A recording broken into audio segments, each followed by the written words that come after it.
Hello everyone, and welcome back to Midnight Horror. I know many of you use these videos to fall asleep, so before you drift off, I'd love it if you could leave a comment letting me know where you're listening from around the world. Also, don't forget to like and subscribe if you're enjoying the video. Story 1.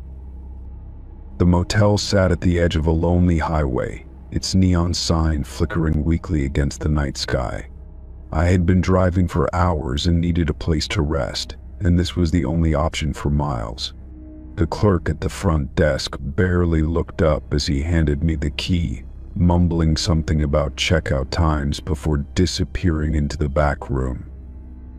My room smelled faintly of mildew, the air thick with a dampness that clung to the walls. The bed was stiff, the sheets rough against my skin as I sat down, rubbing my temples. A low hum from the overhead light filled the silence, broken only by the occasional groan of the building settling. Needing to freshen up, I stepped into the bathroom and flipped the switch, the dim bulb casting weak light over the cracked tiles. The mirror was streaked with grime, but something caught my eye, a faint message scratched into the glass. As I leaned in closer, my stomach tightened when I read the words, "Check out before sunrise." A chill crept up my spine and I ran my fingers over the jagged letters, the etching deep and deliberate. It wasn't fresh, but the intent behind it felt urgent, like a warning left behind by someone desperate. I turned on the faucet, letting the cold water run over my hands as I tried to shake the unease settling in my chest. Returning to the main room, I locked the door and drew the curtains, though they were thin enough to let the glow of the parking lot lights seep through. The bed looked uninviting, but exhaustion won over my discomfort, and I lay down, staring at the ceiling. Sleep didn't come easily, and every sound outside felt amplified, as if someone was pacing just beyond my door. A sudden creak made my breath catch, and I sat up, heart pounding against my ribs. The noise hadn't come from outside, it had come from the bathroom. The door was ajar, though I was certain I had left it wide open when I returned to the room. Slowly, I swung my legs over the bed and approached the doorway, the wooden floor cool beneath my feet. The mirror was fogged over, though I hadn't used the shower, and my reflection seemed distorted, almost wrong. Just as I reached for the door, the light flickered once and went out, plunging the bathroom into darkness. My pulse quickened as I backed away, my mind scrambling for a rational explanation. The motel was old, the wiring probably unreliable, but that didn't explain the whisper of movement I thought I heard inside. Swallowing hard, I fumbled for my phone, using its flashlight to sweep over the small space. Nothing was there, just the empty sink and the worn tile floor. But as my light passed over the mirror, I saw it, another set of words, appearing as if traced in condensation. My throat tightened as I read them, the letters forming slowly before my eyes. "You're too late." A sharp knock on the door made me whip around, my body tensed. I hesitated before stepping toward it, my fingers hovering over the handle. Another knock, louder this time, sent a jolt through me, and I forced myself to peer through the peephole. The hallway was empty, stretching out in both directions, lifeless under the dim motel lighting. My stomach churned as I stepped back, my nerves screaming at me to leave. The message on the mirror burned in my mind, an urgent reminder that something was wrong with this place. I grabbed my bag and yanked open the door, glancing both ways before stepping into the corridor. The air was colder than it should have been, thick with something I couldn't name. The hall stretched toward the lobby, but as I moved, my footsteps sounded too loud, echoing unnaturally in the narrow space. The door at the far end creaked open just an inch, revealing only darkness beyond. My pulse raced as I quickened my pace, refusing to look at the gaps beneath the other doors. A faint shuffle sounded behind me, soft but deliberate, like someone dragging their feet across the carpet. Reaching the front desk, I slammed my key down, but the clerk was nowhere to be found. The desk chair sat empty, the small television behind the counter playing static. A sick feeling coiled in my stomach as I turned toward the glass doors, but my reflection in the glass made me freeze. Something was behind me. The shadow loomed just over my shoulder, tall and thin, its outline flickering like a bad signal. My breath hitched as I spun around, but the lobby was empty, silent except for the buzzing television. My skin crawled as I stumbled backward, pushing through the glass doors into the cold night air. The parking lot was eerily quiet, the surrounding darkness stretching into endless fields. My car sat under the dim glow of a flickering street lamp, and I sprinted toward it, my heart pounding in my ears. As I yanked the door open, I dared one last glance at the motel. The curtains in my room were drawn open now, though I had closed them before lying down. A figure stood there, watching me, its face obscured by the darkness. A deep, twisting dread filled my gut as I fumbled with my keys, finally shoving one into the ignition. The engine roared to life, and I didn't hesitate. Tires screeching against the pavement, I tore out of the parking lot, my hands gripping the wheel so tightly they ached. The motel shrank in the rearview mirror, its dark windows staring back at me like hollow eyes. The road stretched on for miles, empty and quiet except for the hum of my engine. My pulse slowly began to settle, though unease still clung to my skin like a cold sweat. Just as I was beginning to breathe normally, my headlights illuminated something ahead.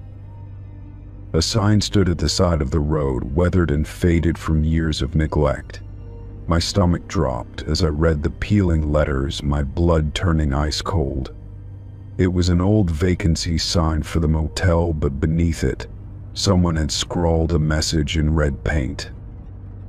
You didn't check out. Story 2. Taking the shortcut seemed like a good idea at first. The road was cracked, weeds pushing through the pavement, but it was still passable. As I drove deeper into the abandoned village, an eerie silence settled over everything. The further I went, the stranger it felt. Every house had its doors wide open, as if the people inside had fled all at once. Curtains fluttered through broken windows and furniture sat untouched, collecting dust. A few cars remained parked along the street, their doors also ajar. It was as if life had been interrupted in the middle of a normal day. I slowed the car, my hands tightening on the wheel. The air felt thick, heavy with something I couldn't quite name. There were no animals, no birds, not even the rustling of leaves. Just an unsettling stillness that made my skin prickle. Parking on the side of the road, I hesitated before stepping out. Gravel crunched under my boots, the only sound in the unnatural silence. I approached the nearest house, peering inside. Chairs were overturned, a table set for a meal long forgotten. A chill ran down my spine as I stepped through the doorway. Dust coated everything, yet there were no signs of decay. It was as if time had simply stopped. Plates still had scraps of food, dried and hardened, as if the meal had been abandoned mid-bite. I moved through the house slowly, feeling like I was intruding. A child's toy lay in the hallway, its colors faded with time. Upstairs, the beds were unmade, sheets tangled as if people had risen suddenly in the night. Closet doors hung open, empty hangers swaying slightly. A creaking noise made me freeze in place. My breath hitched as I turned towards the staircase, heart pounding. The house had been silent a moment ago, but now the air felt charged. I strained my ears, but the noise didn't come again. Deciding I had seen enough, I stepped back outside. The wind picked up suddenly, whistling through the empty streets. It carried with it a faint sound, almost like distant whispers. I turned my head sharply, but there was no one in sight. The unease in my chest grew as I walked further down the road. More houses stood in the same state, doors yawning open, waiting. A rusted bicycle lay on its side near a crumbling fence. It was as if the entire village had been paused in time, waiting for something to restart it. I tried to convince myself it was just an old ghost town, long forgotten. But something about it felt wrong, like I was being watched.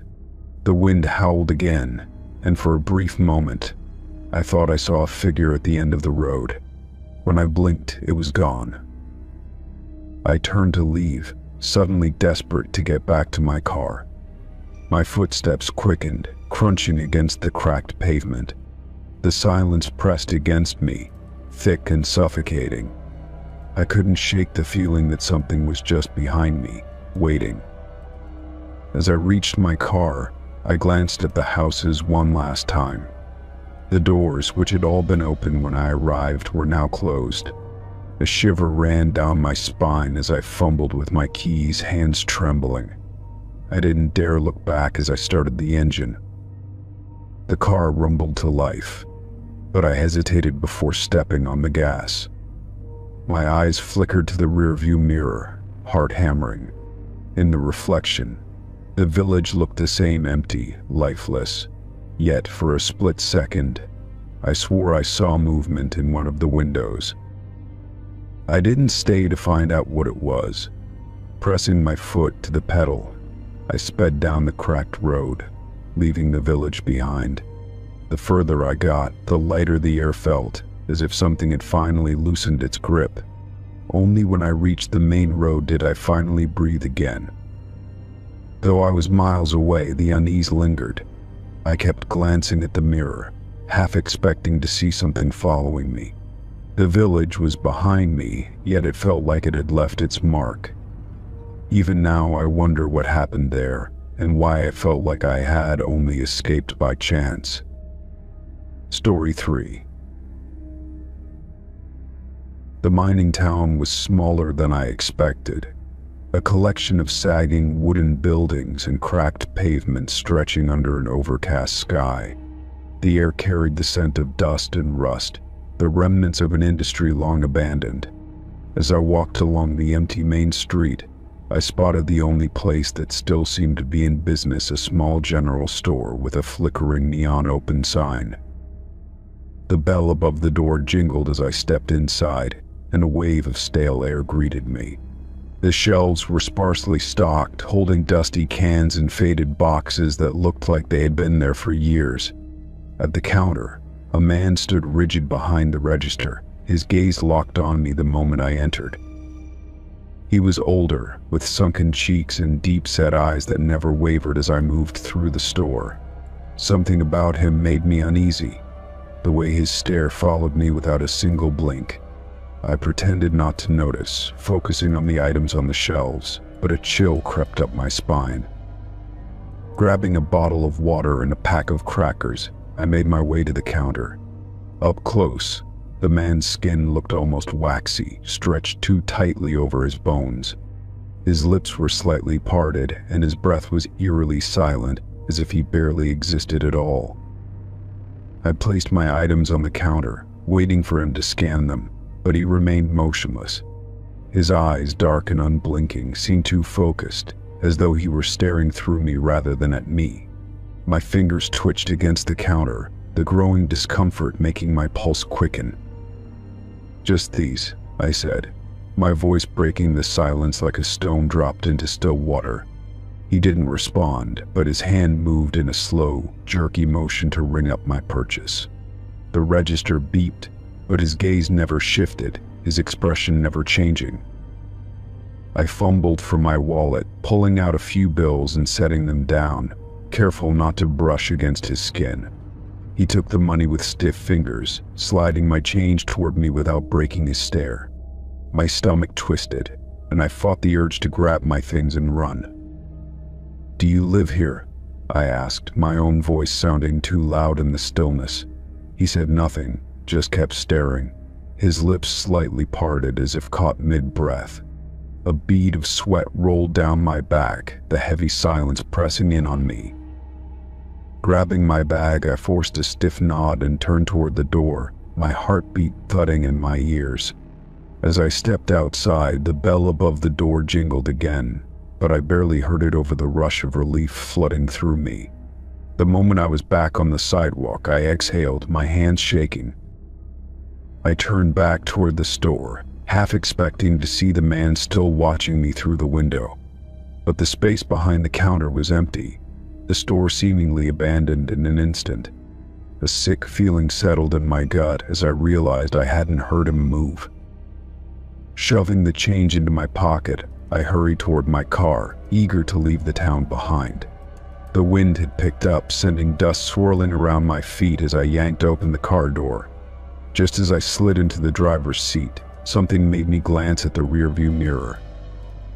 The cashier stood just outside the store, facing me, his stare unbroken.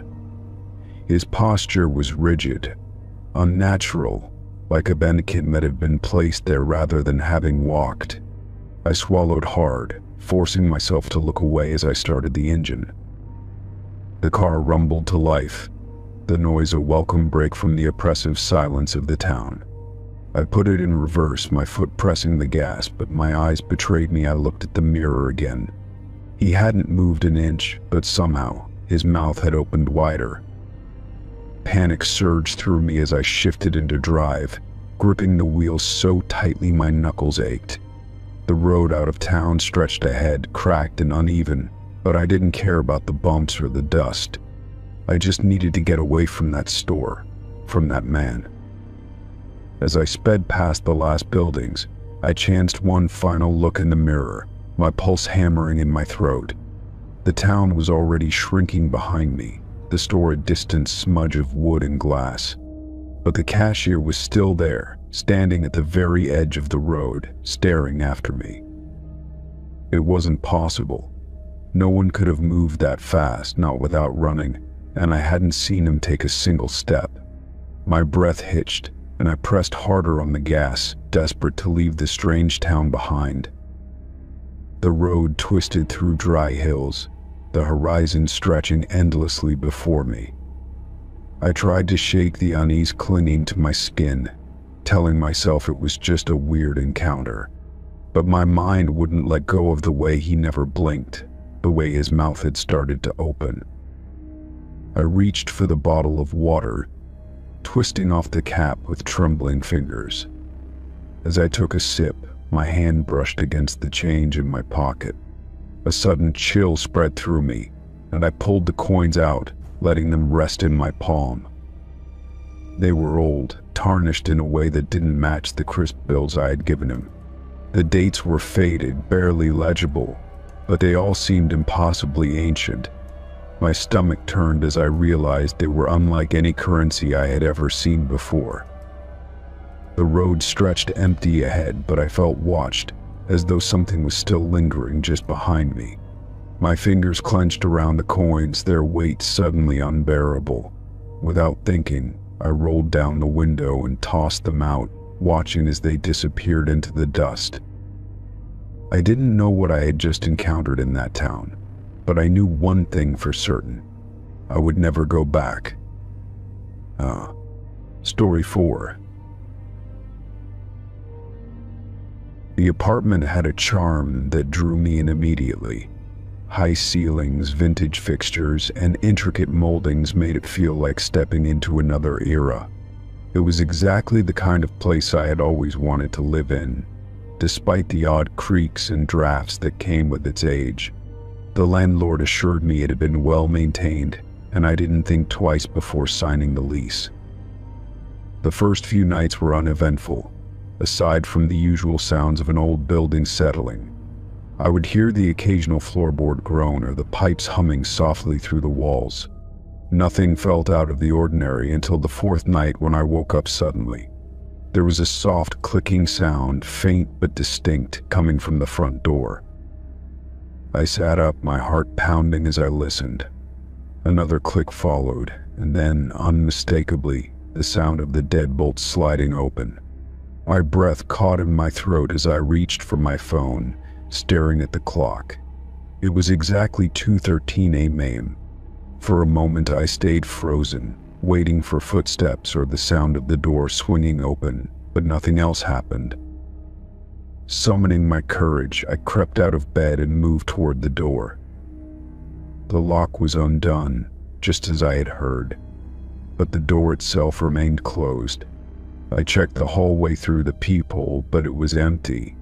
Slowly, I turned the lock back into place, double-checking it before returning to bed, convincing myself it had been my imagination. The next night, I made sure the door was locked before going to sleep. I even tested it, pulling on the handle to make sure it wouldn't budge. But at exactly 2:13 a.m., the same soft clicking sound echoed through the apartment. I bolted upright, my stomach twisting with unease as the deadbolt slid open once again. This time I grabbed a kitchen knife before approaching the door. With shaking hands, I flicked on the hallway light and peered outside. The corridor was as empty as before, the silence stretching in all directions. I slammed the door shut and locked it again, my skin crawling with unease. Sleep didn't come easily after that, and I found myself lying awake, waiting for the sound to return. By the end of the week, the pattern hadn't changed. Every night at 2:13 a.m., the lock disengaged as if someone invisible was standing outside, turning the bolt. I tried everything to stop it. I jammed a chair under the doorknob, placed heavy objects against the door, even taped over the lock. No matter what I did, the bolt always slid open at the exact same time. Desperate for answers, I called the landlord and explained what was happening. He sounded puzzled but assured me that no one else had reported anything strange. He even sent over a locksmith to check if the lock was faulty, but everything appeared to be in working order. The locksmith replaced the deadbolt just in case, and for one night, I thought the problem had been solved. But at exactly 2:13 a.m., the new lock clicked open, as if nothing had changed. I barely slept after that, keeping a bat by my bed and my phone clutched tightly in my hands. I started researching the building, looking for any history that might explain what was happening. The apartment was over 100 years old, and it had seen many tenants come and go. But then I found something that made my blood run cold. Decades ago, a man had lived in my unit, a reclusive tenant who rarely spoke to anyone. Neighbors reported hearing strange noises at night, but nothing was ever investigated. One morning, the landlord at the time found the door unlocked and the tenant missing. His belongings were left behind, and the only sign of disturbance was the deadbolt, which had been unlocked from the inside. He was never seen again. I couldn't ignore the eerie similarities between his disappearance and what I was experiencing. The idea that I might be following in his footsteps sent a deep chill through me. I thought about leaving, breaking the lease and finding another place, but a stubborn part of me wanted to understand what was happening. I set up my phone to record the front door, determined to catch whatever was going on. That night I lay in bed, my heart hammering as I waited. The room felt colder than usual, the air thick with something I couldn't quite define. When the clock hit 2:13 a.m., the sound came again, the faint clicking, the slide of metal against metal. I squeezed my eyes shut, gripping the blanket, willing myself not to move. In the morning, I checked my phone with trembling fingers. The video showed the door, motionless and locked until the moment arrived. Then, without warning, the deadbolt slid open on its own, as if an unseen hand had turned it. There was no shadow, no movement, nothing at all to explain how it had happened. I felt sick. But that was the final straw. I packed my bags that day, refusing to spend another night in that place. As I carried my things to the car, I glanced at the hallway one last time. My front door stood slightly ajar, though I knew I had locked it. I didn't go back to check. I just left, my hands shaking as I drove away. A week after moving out, I got a call from the landlord. He sounded frustrated, claiming that the new tenant had already moved out after experiencing the same thing. They had set up security cameras this time, hoping to catch an intruder, but the footage showed nothing. The door continued to unlock at exactly 2:13 a.m., just as it always had. I didn't want to know anything else. I refused to dwell on the possibility that whatever was in that apartment had been waiting for something or someone. All I knew was that I had left just in time, before I became another name in the building's long, unsettling history. Story 5. The forest was quiet except for the crunch of leaves beneath my boots. The air was still, heavy with the scent of damp earth and pine. I had been hiking for hours, following a barely visible path deeper into the woods. As I rounded a bend, I saw something strange ahead. A rusted swing set stood in a small clearing, its chains creaking softly. One of the swings was moving, swaying back and forth as if someone had just left it. I looked around, expecting to see another hiker, but there was no one in sight. The trees surrounding the clearing were tall and unyielding, their thick branches casting deep shadows. There was no wind, not even the slightest breeze to explain the movement. Cautiously, I stepped closer, my boots sinking slightly into the soft ground. The metal frame of the swing set was corroded, streaked with orange and brown. The rubber seat of the moving swing was cracked and worn, the chains rattling as it rocked back and forth. I reached out and grabbed the chain, stopping the swing mid-motion. The air around me felt heavy, almost pressing against my skin. I let go, expecting it to stay still, but the moment my hand left the chain, the swing started moving again. A chill ran down my spine as I stepped back. My heart pounded, the silence of the forest suddenly deafening. I glanced over my shoulder, an uneasy feeling creeping over me, as if I were being watched. The longer I stood there, the more unnatural the movement seemed. It wasn't random, it was rhythmic, purposeful. It felt as if something was sitting there, invisible to my eyes. I forced myself to take a deep breath, trying to shake off the unease. Maybe the ground was uneven, or maybe I had somehow set it in motion without realizing it. But deep down, I didn't believe that. A sudden sound made me freeze. It was faint, almost like a whisper carried through the trees. My pulse quickened as I turned, scanning the dense forest around me. The sound came again, clearer this time, a soft, childlike laugh. My throat went dry as I took a step back. There was no one there, no movement among the trees. The laughter faded, swallowed by the silence, leaving only the creaking of the swing. I didn't want to stay any longer. The air felt colder, the shadows darker, stretching toward me as if they were alive. I turned away from the swing set, my legs stiff as I forced myself to walk back toward the trail. As I moved, I heard the crunch of leaves behind me. It was slow, deliberate, as if someone were following.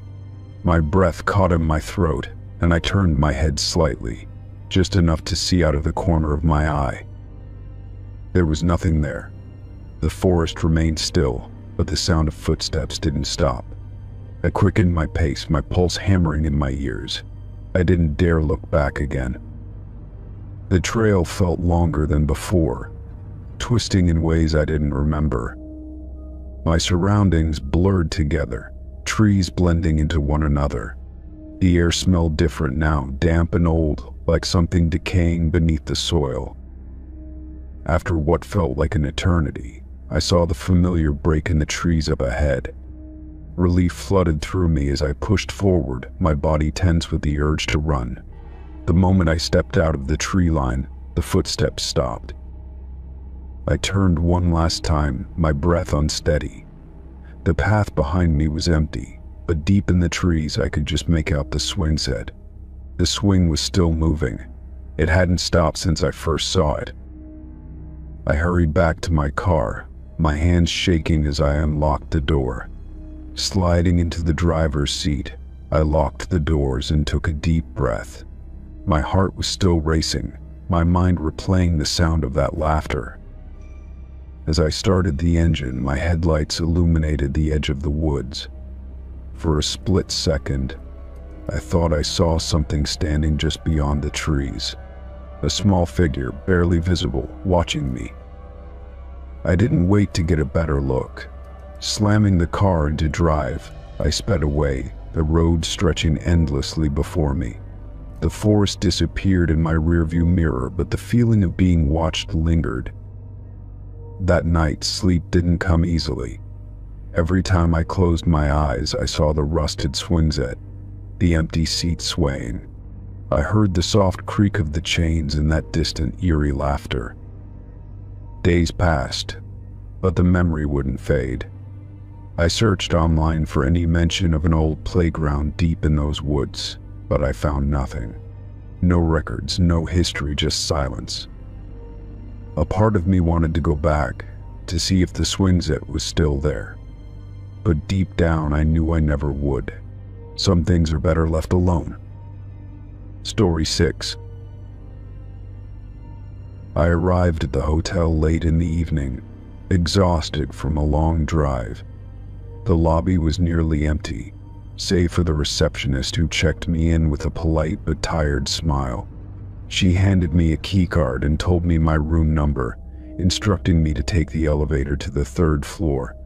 I nodded, took my keycard, and made my way toward the elevators, eager to get some rest. The elevator doors opened with a quiet chime and I stepped inside, pressing the button for the 3rd floor. The ride was smooth and silent, the dim lighting making the space feel smaller than it actually was. When the doors slid open, I walked down the quiet hallway, reading the numbers on the doors as I searched for my assigned room. When I reached the door, I pulled out the keycard and swiped it through the reader. A red light blinked, denying me entry. I frowned, double-checking the number on my keycard to make sure I had the right room. I swiped the card again, but the same red light flashed, refusing access.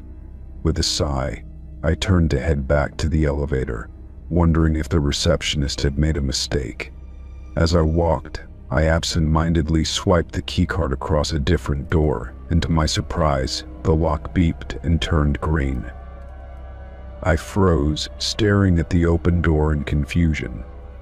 The number on the door didn't match the one I was given at the front desk. For a moment, I considered stepping inside, but the thought of walking into a stranger's room unsettled me.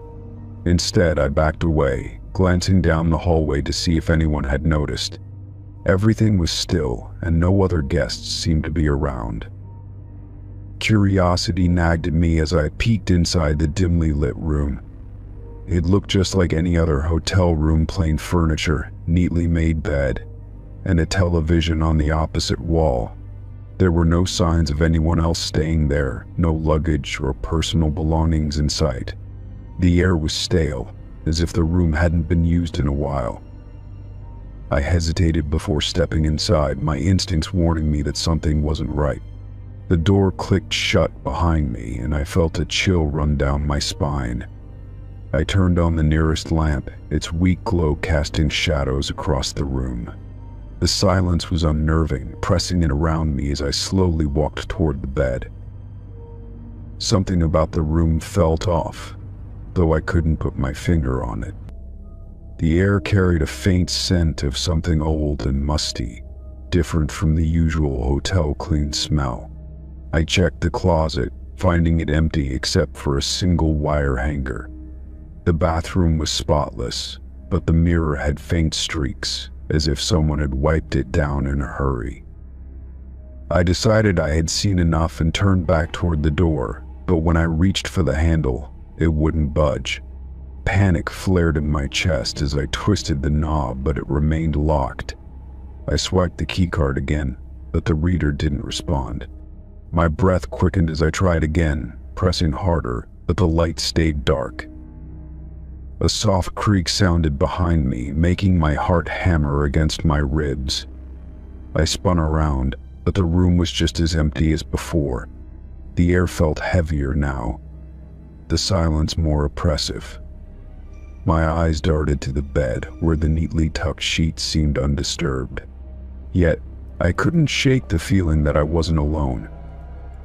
A faint sound echoed from the bathroom, like the slow drip of a leaking faucet. I took a cautious step forward, peering inside, but the sink was dry. The sound stopped abruptly, as if it had never been there at all. I turned back toward the door, gripping the handle tightly, my pulse pounding in my ears. Then I heard a faint whisper, low and unintelligible, coming from somewhere in the room. My stomach clenched as I forced myself to turn around, scanning every inch of the space. The whispering stopped as soon as my eyes landed on the closet. The door, which I had left open, was now slightly ajar. Dread crept through me as I took a slow step forward, my hand trembling as I reached for the closet door. With a deep breath, I yanked it open, bracing myself for something to be inside. But it was empty, just as it had been before. I stepped back, my entire body tense, every instinct screaming at me to get out. I turned back to the door and pounded on it, hoping someone in the hallway would hear me. My voice cracked as I called out, but the walls seemed to swallow the sound. I pressed my ear against the door, listening for footsteps, but the hallway outside was deathly silent. My heart sank as I realized no one was coming. Then, without warning, the television flickered to life, static filling the room. The screen glowed dimly, the distorted image of the hotel hallway appearing through the white noise. My breath caught as I saw something move on the screen, a shadow shifting just outside my door.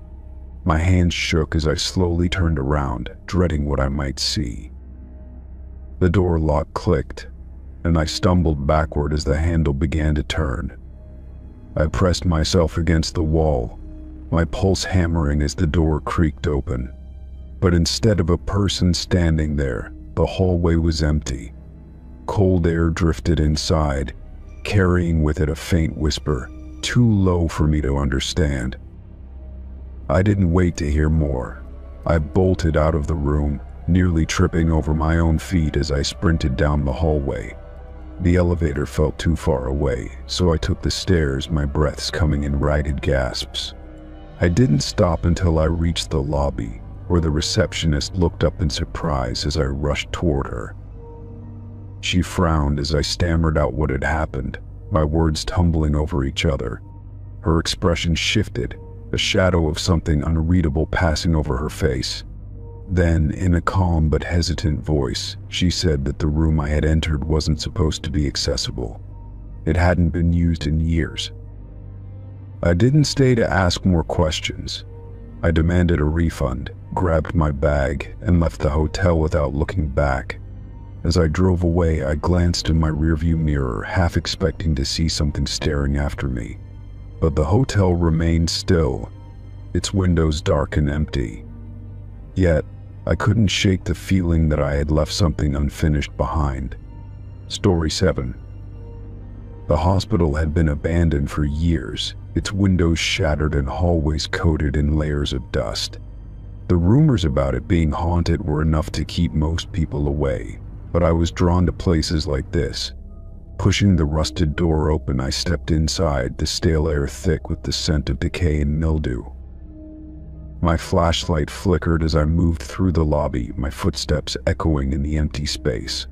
The reception desk was covered in old paperwork, some of it yellowed and curling at the edges. I ran my fingers over the counter, stirring up a fine layer of dust that clung to my skin.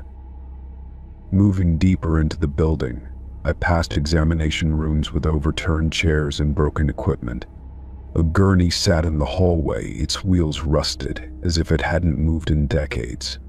Everything about the place screamed abandonment, but something about it felt strangely occupied. The air grew colder as I reached a corridor lined with patient rooms, the doors hanging open. My flashlight beam swept across peeling wallpaper and shattered glass, the remains of a place long forgotten. Then, at the far end of the hall, I saw something that made my stomach twist. A row of patient beds stood neatly in place, their white sheets eerily clean. Beside each bed, IV stands held fluid bags that were full and labeled with today's date. The sight sent a chill down my spine. Someone had been here recently and they had come prepared. Stepping closer, I examined the labels, my breath hitching in my throat. The handwriting was neat and precise, the ink fresh, as if written only hours ago.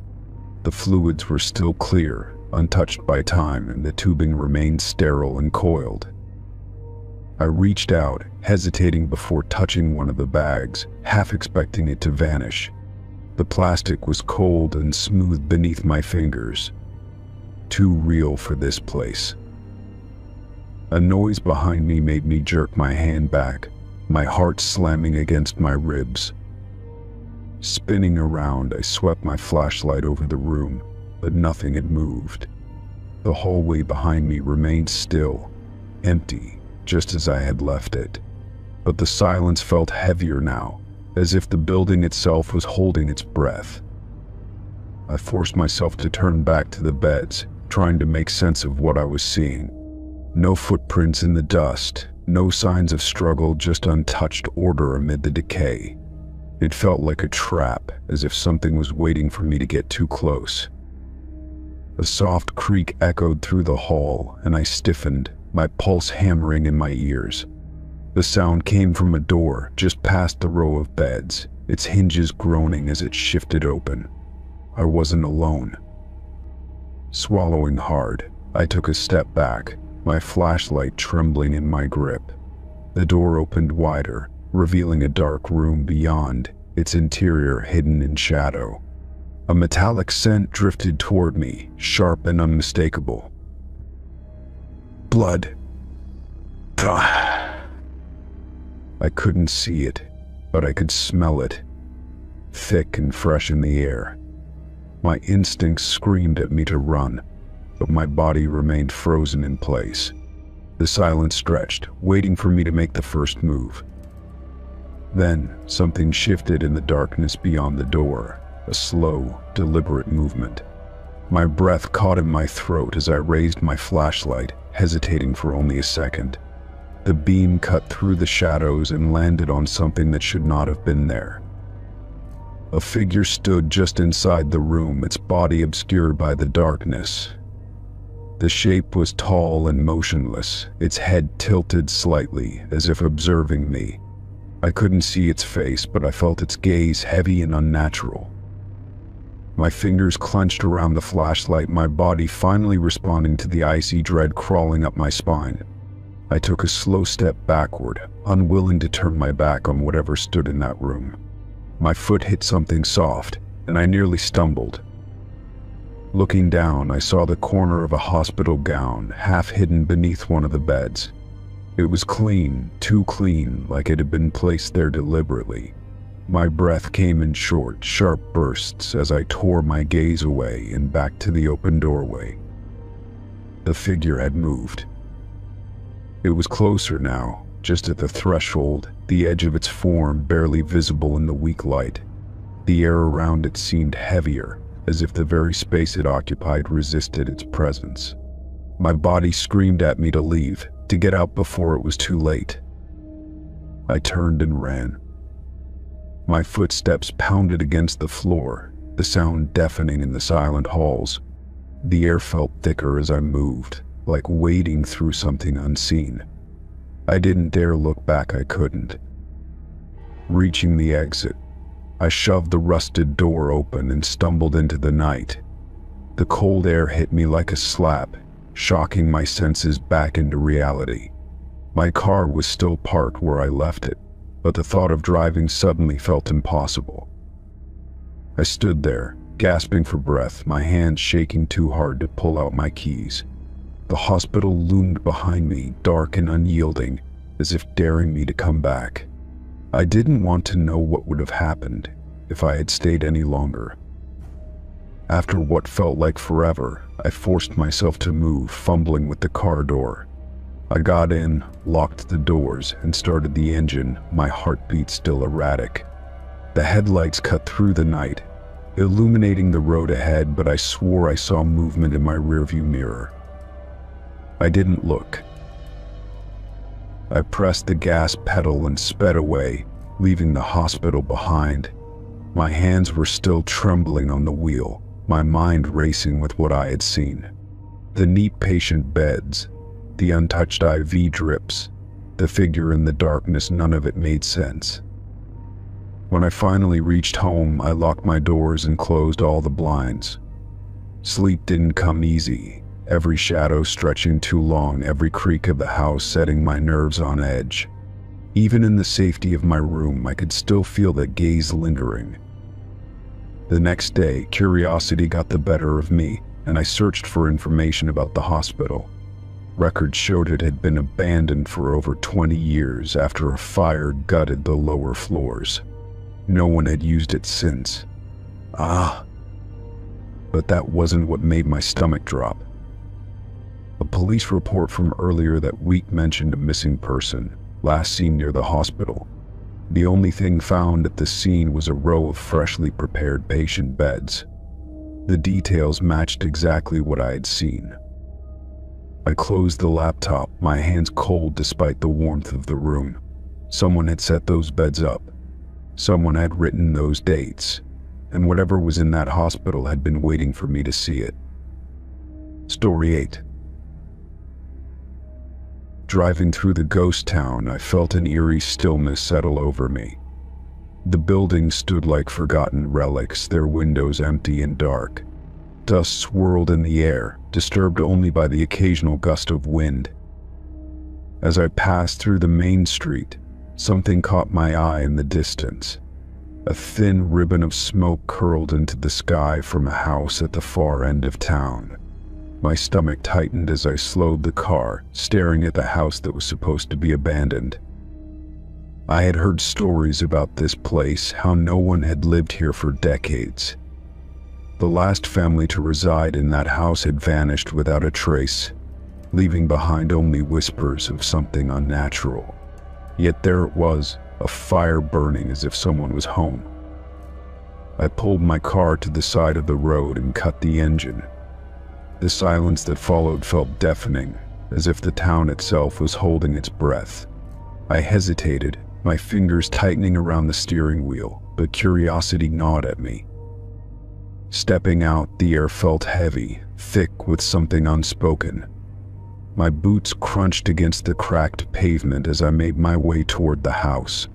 The closer I got, the stronger the smell of burning wood became, rich and unmistakable. The porch steps groaned under my weight as I climbed them. The front door, though weathered and chipped, was slightly ajar. My pulse quickened as I raised my hand to knock, but something stopped me. From inside, I heard the faint crackle of a fire, steady and warm. A chair creaked as if someone had just shifted their weight. I held my breath, waiting for a voice, a sign of life, but none came. I pushed the door open, and it swung inward with a long, slow groan. The interior was dim, the only light coming from a fireplace in the corner. Flames licked at the logs, casting flickering shadows along the wooden walls. The furniture was old, but arranged neatly as if someone still lived there. A rocking chair sat near the fire, swaying slightly as though it had just been occupied. My eyes scanned the room, but no one was there. I took a cautious step inside, feeling the warmth from the fire touch my skin. The scent of something faintly sweet lingered in the air, like old wood and forgotten time. The floor beneath me creaked with each step, but no other sound accompanied it. On the mantel above the fireplace, a row of framed photographs stood untouched by dust. I leaned in closer, my eyes narrowing at the faces staring back at me. The people in the pictures were smiling, frozen in a time long gone. My gaze landed on a particular photo of a man standing on the very porch I had just crossed. Something about his face made my stomach turn. He looked familiar, though I couldn't place why. A gust of wind rushed through the open doorway, making the flames flicker wildly. The rocking chair suddenly stopped moving, as if someone had pressed a hand against it. My breath hitched as I turned, scanning the room again. The air had changed, thick with something unseen but undeniable. A pressure settled in my chest, the kind that made it hard to breathe. It felt as though I was being watched, though no one stood before me. I took a step back, my instincts screaming for me to leave. Just as I turned toward the door, a sound stopped me cold. It was a whisper, soft and close, brushing against my ear like a breath. I spun around, my heart slamming against my ribs. The room was still empty, the fire still crackling.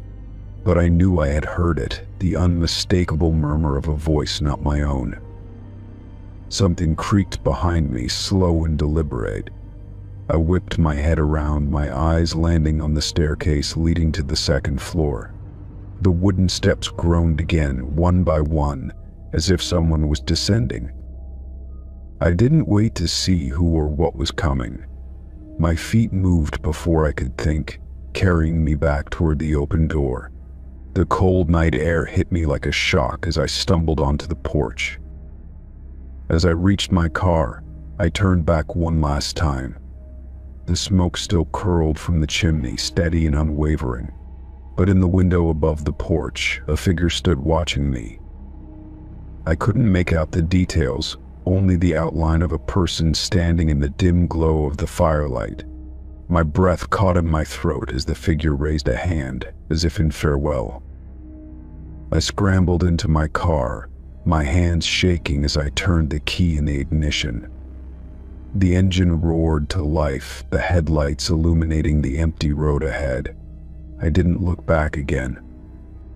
As I sped away from the town, the air in my car felt heavy, thick with something I couldn't shake. The feeling of unseen eyes lingered, a presence that refused to fade. I didn't stop driving until the town was far behind me. Even now, I think about that house and the smoke that still rose from its chimney. No one had lived there for years, yet something remained, and I knew without a doubt it had been waiting for me. Story 9. The road leading to the bed and breakfast was lined with tall, swaying trees, their branches casting long shadows in the fading light. I had booked the place weeks in advance, excited for a quiet weekend away from the city. As I pulled into the driveway, I noticed how eerily still everything was, not a single light on in the building. Stepping out of my car, I scanned the structure. An old Victorian-style house with peeling paint and shutters barely hanging onto their hinges. There was no sign of other guests, nor did I see any staff waiting to check me in. My stomach tightened as I climbed the creaky wooden steps, the air heavy with the scent of damp wood and decay. I knocked on the front door, but the sound echoed through the house unanswered. Turning the knob, I found it unlocked, and with hesitant steps, I pushed the door open. The interior was dim, dust motes swirling in the faint light filtering through the cracked windows. At first glance, it seemed completely abandoned, the furniture draped in thick layers of dust and cobwebs clinging to the chandeliers. The wooden floor beneath my feet groaned with each step as I moved further inside. Despite the disrepair, there was an undeniable sense that I was not alone. In the center of the dining room, a long table stood untouched by dust, as if someone had prepared it just moments ago. A single chair was pulled out, and in front of it, a plate of steaming food rested, the scent of freshly cooked meat filling the air. My heart pounded as I took a slow step closer, the sight sending a shiver down my spine.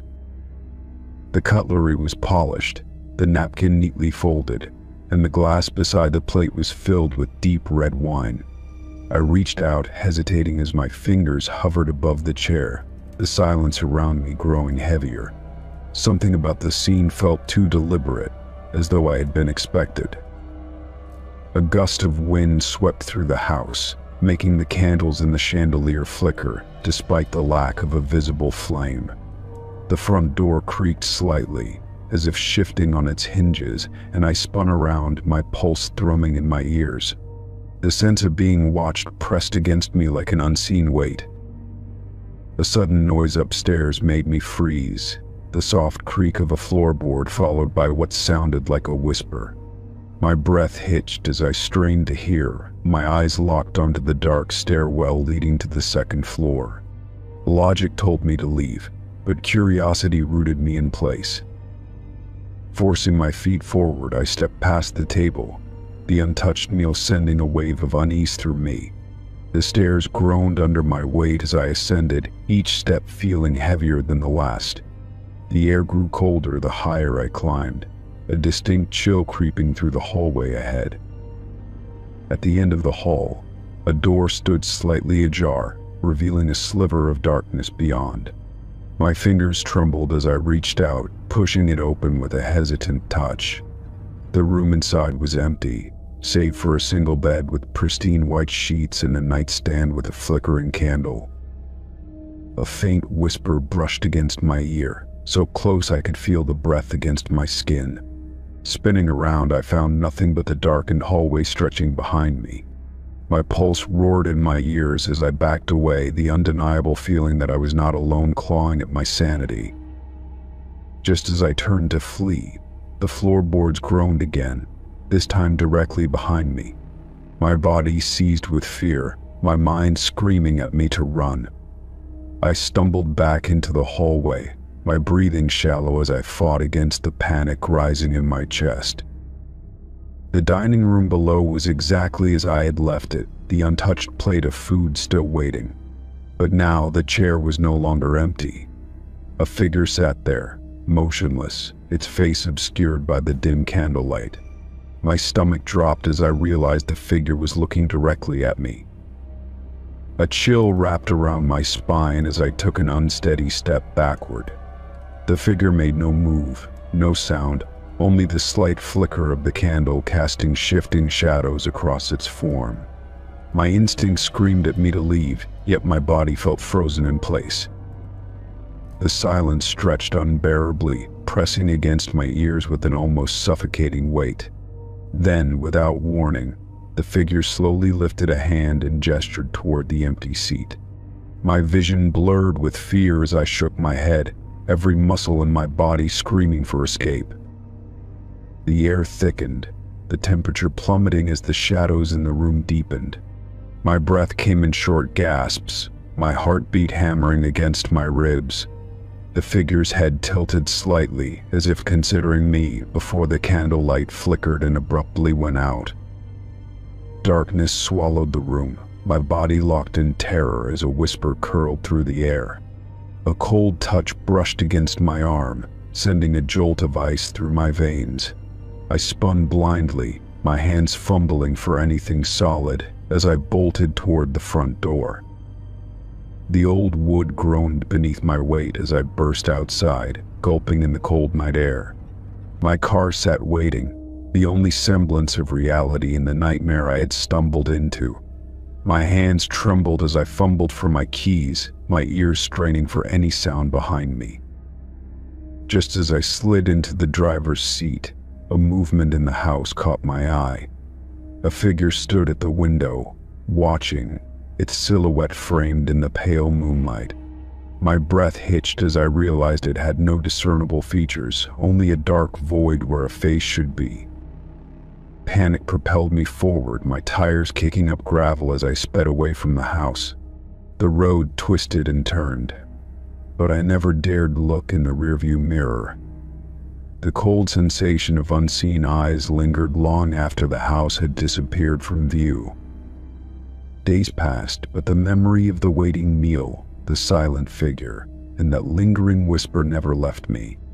My reservation confirmation remained in my email, proof that I had indeed booked the stay. But when I searched for the listing again, the bed and breakfast was nowhere to be found. Story 10.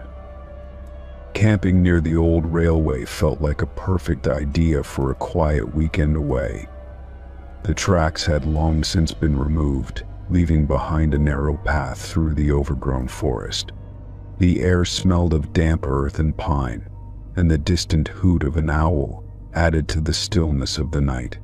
I sat by the fire, watching the flames flicker, feeling at ease in the solitude. As the fire crackled, I leaned back against my backpack, listening to the night sounds.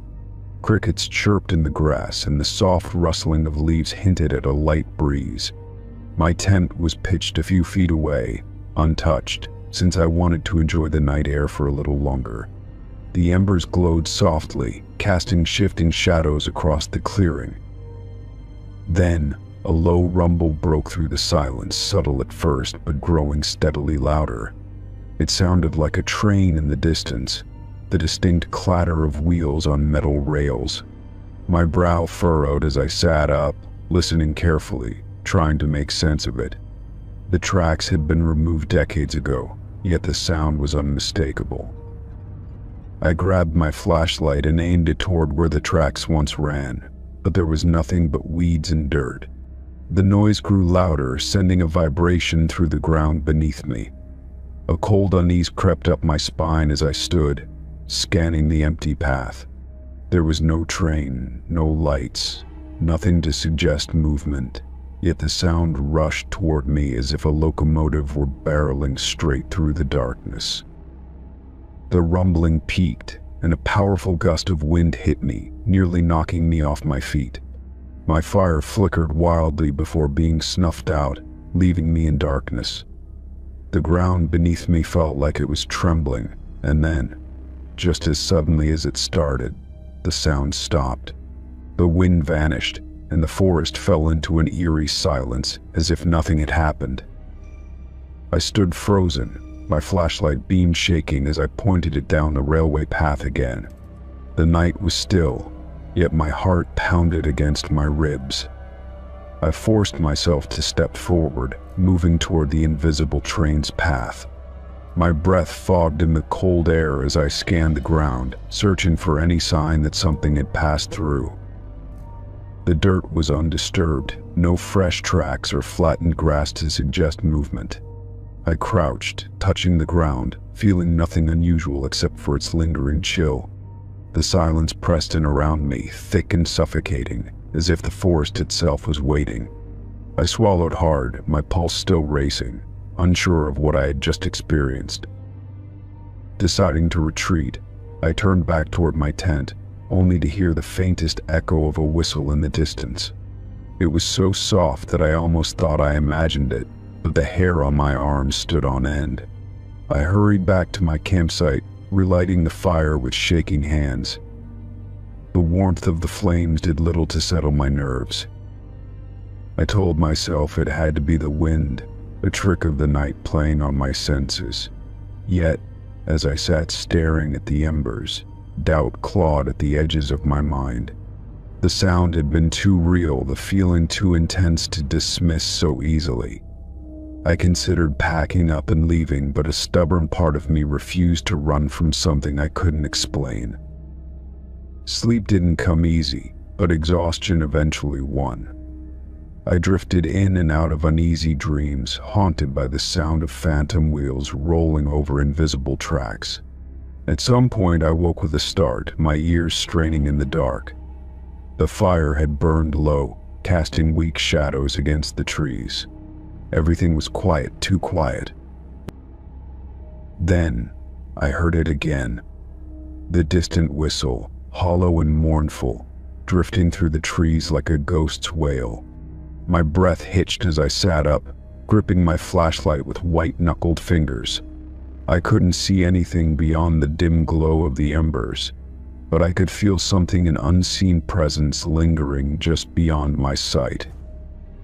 The wind stirred, carrying the faint scent of smoke and oil, something that shouldn't have been there. My pulse thundered as I forced myself to stand, scanning the darkness with wide, searching eyes. The whistle faded, swallowed by the endless quiet, leaving only the echo of its eerie call in my mind. I stayed awake until the first light of dawn broke through the trees, bathing the forest in a soft golden glow. The unease remained, but the daylight made it feel distant, like a fading nightmare. I packed my gear quickly, eager to put distance between myself and whatever haunted that old railway. Before leaving, I walked back to where the tracks had once been, my footsteps slow and cautious. I crouched, pressing my hand to the dirt, half expecting to feel a vibration beneath my palm. Nothing stirred, yet the scent of oil still lingered faintly in the air, impossible to ignore. As I made my way down the trail, I couldn't shake the feeling that I wasn't alone. The forest watched in silence, the trees standing like sentinels along the forgotten railway. I quickened my pace, glancing back one last time before stepping off the path. The moment I did, a whisper of wind stirred through the trees, carrying with it the distant echo of a train that no longer existed. Story 11. The hunting lodge was deep in the mountains, isolated from the rest of the world. I had rented it for a week, hoping for quiet, fresh air, and a break from the noise of daily life.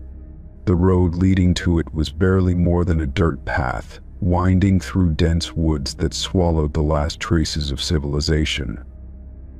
Inside, the cabin smelled of old wood and faint smoke, the scent of past fires lingering in the air. The furniture was heavy and worn, built for function rather than comfort. A single window overlooked the forest, the view filled with towering pines and an unbroken stretch of wilderness. The first night passed in silence, the kind so deep it made my ears ring.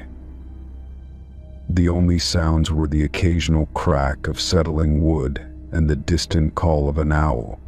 I fell asleep easily, the exhaustion from the long drive pulling me into darkness. In the morning, I swung my legs over the bed, my bare feet meeting the cold wooden floor. My eyes drifted to the spot where I had left my boots neatly by the door. Something about them seemed off, and as I looked closer, my stomach tightened. They were turned around, facing the door instead of inward like I had left them. A small, nagging unease crawled up my spine, but I brushed it off. Maybe I had been careless, not paying attention when I set them down the night before. I spent the day hiking through the thick woods, my boots crunching over fallen leaves and twigs. The air was crisp, carrying the scent of pine and damp earth. I saw no other hikers, no signs of human presence anywhere in the vast stretch of trees. By the time I returned to the lodge, the sun was dipping behind the trees, casting long shadows over the porch. The stillness of the place felt different now, heavier, as if the forest was watching. I shook off the thought, cooked a simple meal, and settled in for the night. Sleep came slower this time, my mind replaying the image of my misplaced boots. Every creak of the cabin made me open my eyes, scanning the room in the dim moonlight. Eventually, exhaustion won, and I drifted into uneasy dreams. Morning light filtered through the window, painting the room in pale gold. I sat up, rubbing my face, then turned toward the door. My breath caught in my throat as my eyes landed on my boots. They were facing the door again. A slow dread coiled in my stomach, tightening as I stared at them. I knew I hadn't touched them after I came in last night. The lodge was locked, the door bolted, the windows latched. No one could have entered. I moved cautiously, checking every inch of the small space, my heart hammering in my chest. There was no sign of forced entry, no footprints in the thin layer of dust near the door. The only thing out of place was my boots, perfectly positioned as if waiting for someone to step into them and leave. I told myself there had to be a logical explanation. Maybe I had kicked them by accident in my sleep. Maybe the floor was uneven, and they had shifted on their own. But none of it made sense, and deep down I knew it. That day I stayed close to the lodge, unwilling to wander too far into the trees. The silence of the forest felt different now, no longer peaceful but expectant. The wind barely stirred the branches, and even the birds seemed quieter than before. Night came too quickly, the shadows stretching long across the floor as I sat by the fireplace. Warmth did little to chase away the cold knot of unease in my stomach. I considered leaving, packing my things and driving back to town, but something held me in place. Sleep was restless, filled with strange half-dreams of movement just beyond my vision. A creak outside the window snapped me awake, my body rigid with sudden fear. I held my breath, listening, but the silence had returned, thick and oppressive. Morning came with slow dread, my heart pounding before I even looked toward the door. I knew what I would see before my eyes landed on them. My boots were facing the door again. A deep, crawling fear settled over me, making my skin prickle. This wasn't a mistake, wasn't my imagination playing tricks on me. Something was in the lodge with me, something that wanted me to leave. I grabbed my bag, stuffing clothes into it with shaking hands. The air felt heavier, charged, as if something unseen was watching my every move. I avoided looking at the boots, unwilling to acknowledge them any longer. As I reached for the doorknob, a sharp gust of wind rattled the window, the sudden noise making me flinch. The door stuck for a moment as I pulled it, as if something on the other side was holding it closed. Then, with a groan, it swung open. The forest outside was still, the trees towering over the narrow road leading back to town. I hesitated for only a second before stepping out, my breath coming fast and uneven. The air smelled of damp earth and something faintly metallic, something wrong. I didn't look back as I walked to my car, my pulse hammering in my ears. The feeling of being watched clung to me, growing stronger with every step. As I slid into the driver's seat and turned the key, a movement caught my eye through the windshield. The lodge's front door was still open, swaying slightly in the breeze. Just beyond the threshold, in the dim interior, stood a figure. Tall and shadowed, its features obscured, but unmistakably there. My hands tightened on the wheel, my foot pressing down hard on the gas. The tires spun for a second before catching, sending the car jolting forward.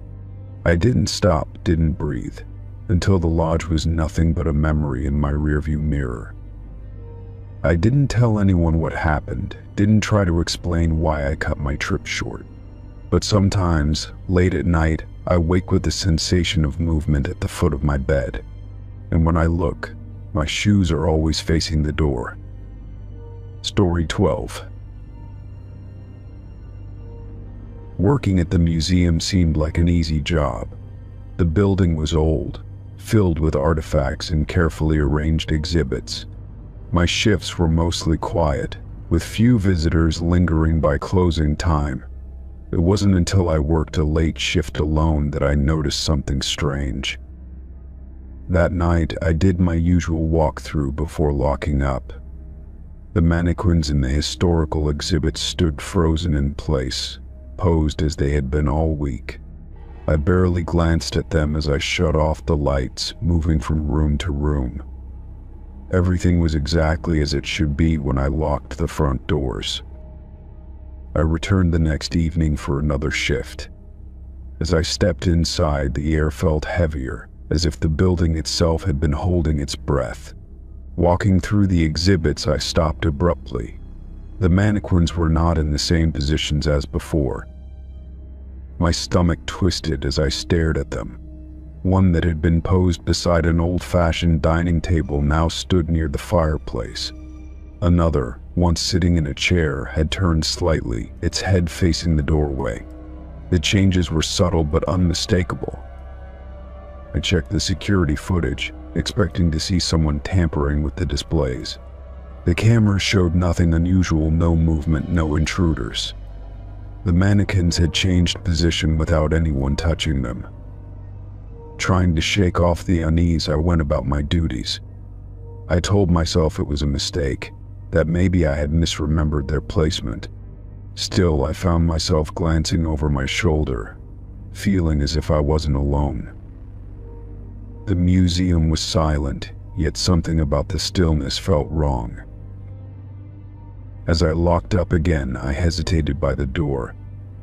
The mannequins stood exactly where I had seen them earlier, unmoving. I turned off the final light and stepped outside, exhaling slowly. The feeling of being watched lingered even after I drove away. The next night, I entered cautiously.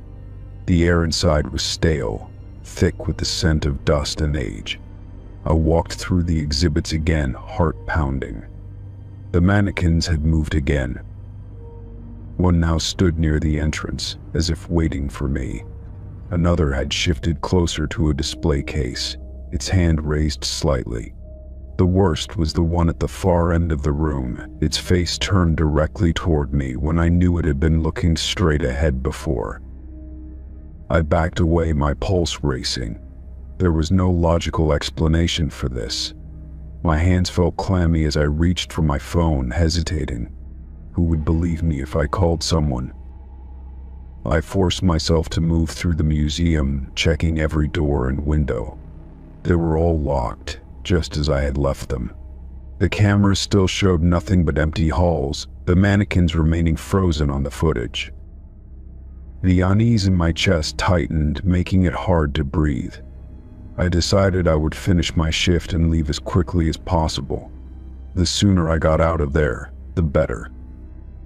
As I moved to the back office, I heard something shift.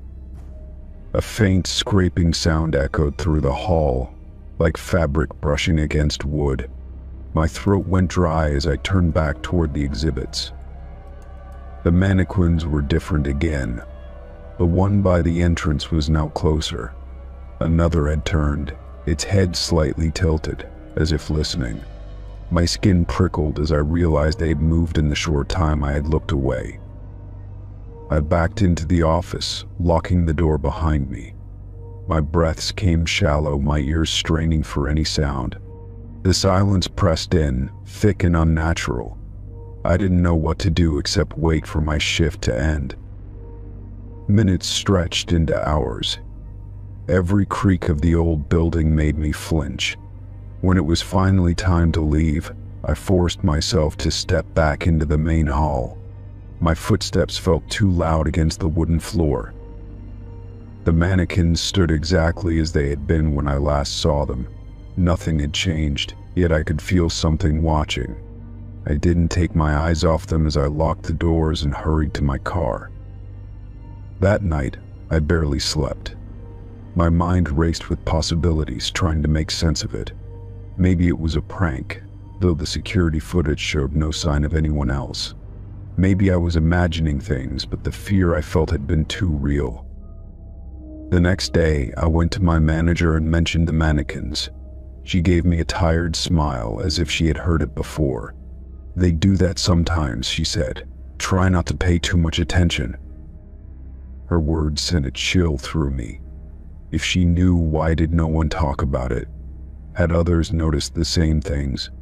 I wanted to ask more, but the look in her eyes warned me not to. That night, I considered quitting. I told myself I wouldn't go back, that I didn't need the job that badly. But something about it pulled at me, a need to understand what was happening. Against my better judgment, I showed up for my next shift. The museum was colder that evening, the air damp and heavy. I walked in slowly, my eyes scanning the exhibits. The mannequins were still, exactly as I had left them. I forced myself to move through my usual routine. Hours passed without anything unusual happening. Just as I began to relax, a sharp creak came from the main hall. Heart pounding, I turned the corner. One mannequin had moved. It stood inches from where it had been before, its hand slightly raised. The others remained still, but I could feel something shifting in the air. I refused to look away this time. I stood frozen, watching the mannequin, waiting for any sign of movement. The room was silent, yet I swore I could hear breathing slow, deliberate. A wave of dread washed over me as I took a step back. The room seemed to darken, shadows stretching unnaturally. I had seen enough. I turned and left, not bothering to finish my shift. I never returned after that night. I told my manager I couldn't work there anymore, but I didn't explain why. She didn't ask, just nodded as if she already knew. Even now I think about those mannequins. I wonder if they still move when no one is watching, shifting slowly in the dark. Sometimes I dream of them standing closer each time, waiting for me to return. Story 13. The desert stretched endlessly before me, a vast expanse of sand and jagged rock beneath the relentless sun.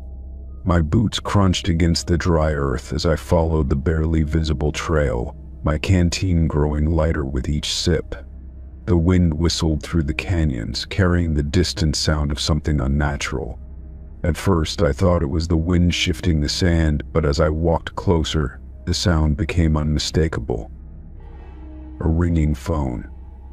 The sharp chime echoed in the empty desert, each note standing out against the silence. My stomach twisted as I followed the sound, rounding a cluster of boulders. There, standing alone in the middle of the barren landscape, was a payphone.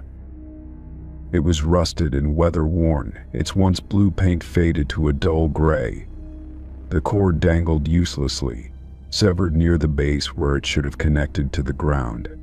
And yet, it rang, the metallic sound shrill and demanding. My fingers hovered over the receiver as I hesitated, my heart pounding in my chest. I told myself to walk away, to leave it unanswered, but something about it held me in place. My hand closed around the cold plastic, lifting it slowly to my ear. For a moment there was nothing, just the faint sound of static, like a distant storm rolling in. Then a voice spoke. "Hello?" It was a whisper, barely audible beneath the crackling interference. The voice was neither male nor female, its tone hollow and distant. I opened my mouth to respond, but before I could, the voice spoke again. "Don't look behind you." A chill ran through me, the heat of the desert suddenly forgotten. My grip on the receiver tightened as I stared straight ahead, the jagged rocks casting long, twisted shadows. The wind had stopped, leaving an eerie stillness in its wake. My pulse pounded as I fought the urge to turn around. "Who is this?" My voice came out hoarse, barely louder than the whisper on the line. The static crackled louder, swallowing whatever response had been forming. I strained to hear, pressing the receiver tighter against my ear. The voice came again, urgent now. "Run." The line went dead with a sharp click. My breath hitched as the silence crashed around me, louder than before. My muscles tensed, every instinct screaming for me to turn and look, but I didn't. Instead, I took a step forward, then another, forcing my feet to move. The feeling of being watched was suffocating, pressing against my back like a weight. I could almost hear something shifting behind me, a whisper of movement against the still air. I swallowed hard, forcing my steps to quicken, my boots kicking up dust as I walked away from the phone. The moment I reached the trail again, I broke into a run. The dry air burned my throat, and my heartbeat thundered in my ears. I didn't dare glance over my shoulder, not even when I heard the faint click of the receiver falling back into place. The payphone was far behind me now, but the feeling of unseen eyes never faded. I reached my car just as the sun began its slow descent, casting long shadows across the sand. Fumbling with my keys, I threw myself into the driver's seat, my hands shaking as I started the engine. The moment the tires hit the road, I exhaled, the tension coiled in my chest finally loosening. The highway stretched endlessly ahead, empty except for the occasional mirage shimmering on the horizon. I told myself I had imagined it, that the desert heat had played tricks on my mind. But deep down, I knew better. I had heard that voice, felt its warning crawl beneath my skin. I drove for miles, watching the sun sink lower, painting the sky in hues of orange and red. As I rounded a bend, something in the rearview mirror caught my eye. A dark shape stood just off the road, unmoving against the shifting sand. My stomach twisted as I recognized the rusted frame of the payphone. It was impossible. I had run for miles, left it far behind. And yet there it stood, the receiver swaying slightly as if disturbed by a phantom breeze. My hands tightened on the wheel as I forced myself to look away, pressing harder on the gas. The further I drove, the heavier the air felt, thick with something I couldn't name. The road stretched endlessly ahead, yet the landscape felt wrong, the distant hills seeming unchanged no matter how far I went. A sickening thought curled in the back of my mind. Had I been driving in circles? I checked my phone, desperate for a signal, but the screen remained blank. The silence in the car felt unnatural, too deep, as if the world beyond the windows no longer existed. I swallowed hard, gripping the wheel until my knuckles ached. I just had to keep going. Minutes stretched into hours, the sky deepening to a suffocating black. The headlights cut through the darkness, illuminating nothing but the empty road. My body ached with exhaustion, but stopping wasn't an option. I couldn't shake the feeling that if I pulled over, I would never start driving again. Then, up ahead, something glinted in the headlights. My heart lurched as I recognized it instantly. The payphone stood at the side of the road, just as rusted, just as broken. This time, the receiver dangled from its cord, swaying gently. And then, as I stared, it began to ring. The sound was deafening, cutting through the night like a blade. I slammed my foot on the gas, my breath coming in short, panicked bursts. The car roared forward, but the ringing didn't fade, it only grew louder, filling the air, filling my head. I didn't know how long I drove, only that the sound eventually faded, swallowed by the endless stretch of night. My body trembled as I finally saw lights in the distance, the small glow of a gas station breaking through the dark. I pulled in, my hands still shaking as I stepped out. The air felt normal again, the world no longer pressing against me with unseen weight. I went inside, the fluorescent lights humming softly, grounding me in reality. The cashier barely looked up as I approached, his attention fixed on a small radio crackling with static.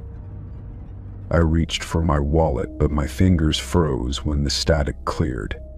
A familiar whisper slipped through the speakers, low and urgent. "Don't look behind you." Story 14. The historic jail had been converted into a small inn, catering to tourists looking for a unique overnight experience. The idea of sleeping in an actual cell intrigued me, and I booked a night without hesitation. The building had an eerie charm, its stone walls thick and cold, holding the weight of 100 years of history. The owner gave me a short tour, pointing out the original iron bars and the worn wooden floors, before leaving me alone for the night. My cell was larger than I expected, with a simple cot against the wall and a heavy iron door that had long since lost its locking mechanism. It creaked loudly on its hinges when I tested it, swinging open and shut without resistance. I left it slightly ajar, not wanting to feel trapped inside, even though I knew it couldn't lock. The atmosphere was unsettling but quiet, with only the distant hum of the building's heating system breaking the silence. I lay on the cot, staring at the ceiling, listening to the faint echoes of the past in the stillness around me. The air smelled of old stone and damp wood, a scent that made the place feel frozen in time. Sleep came in fragments, broken by the occasional creak of the old structure settling. At one point, I thought I heard footsteps in the hallway, but when I lifted my head, everything was silent again. Sometime in the middle of the night, I woke abruptly, feeling a strange pressure in the room. The air was heavier, almost charged, as if something unseen had stirred the space around me. I sat up, my pulse quickening, straining to hear any sound beyond my own breathing. The dim light from the hallway barely reached my cell, casting long shadows across the cold floor. I told myself it was just the atmosphere getting to me, just my imagination playing tricks. Still, a strange unease settled in my chest, and I suddenly wanted to check the door. Swinging my legs over the side of the cot, I stood up, rubbing my arms against the chill that had settled into my bones. When I reached for the door, my fingers found nothing but open space where I had left it ajar. Relief washed over me for a brief second before I heard the unmistakable sound of metal clicking into place. I spun toward the door, only to find it now closed, the thick iron bars locked tightly from the outside. My breath caught in my throat as I grabbed the handle and pulled, but it wouldn't budge. I rattled it hard, my heart pounding against my ribs as realization set in. The cell had no working lock, no way to secure it from the outside, yet here I was, trapped. Panic clawed at my mind as I peered through the bars, searching the dimly lit hallway for any sign of movement. Nothing stirred, no footsteps echoed, and yet someone or something had locked me in. I pressed my forehead against the cold iron, my breath coming in short, uneven gasps. I tried to stay rational, telling myself that maybe the owner had come by and mistakenly shut the door. Maybe there was some old mechanism I hadn't noticed before, something that had shifted on its own. But deep down, I knew neither explanation made sense.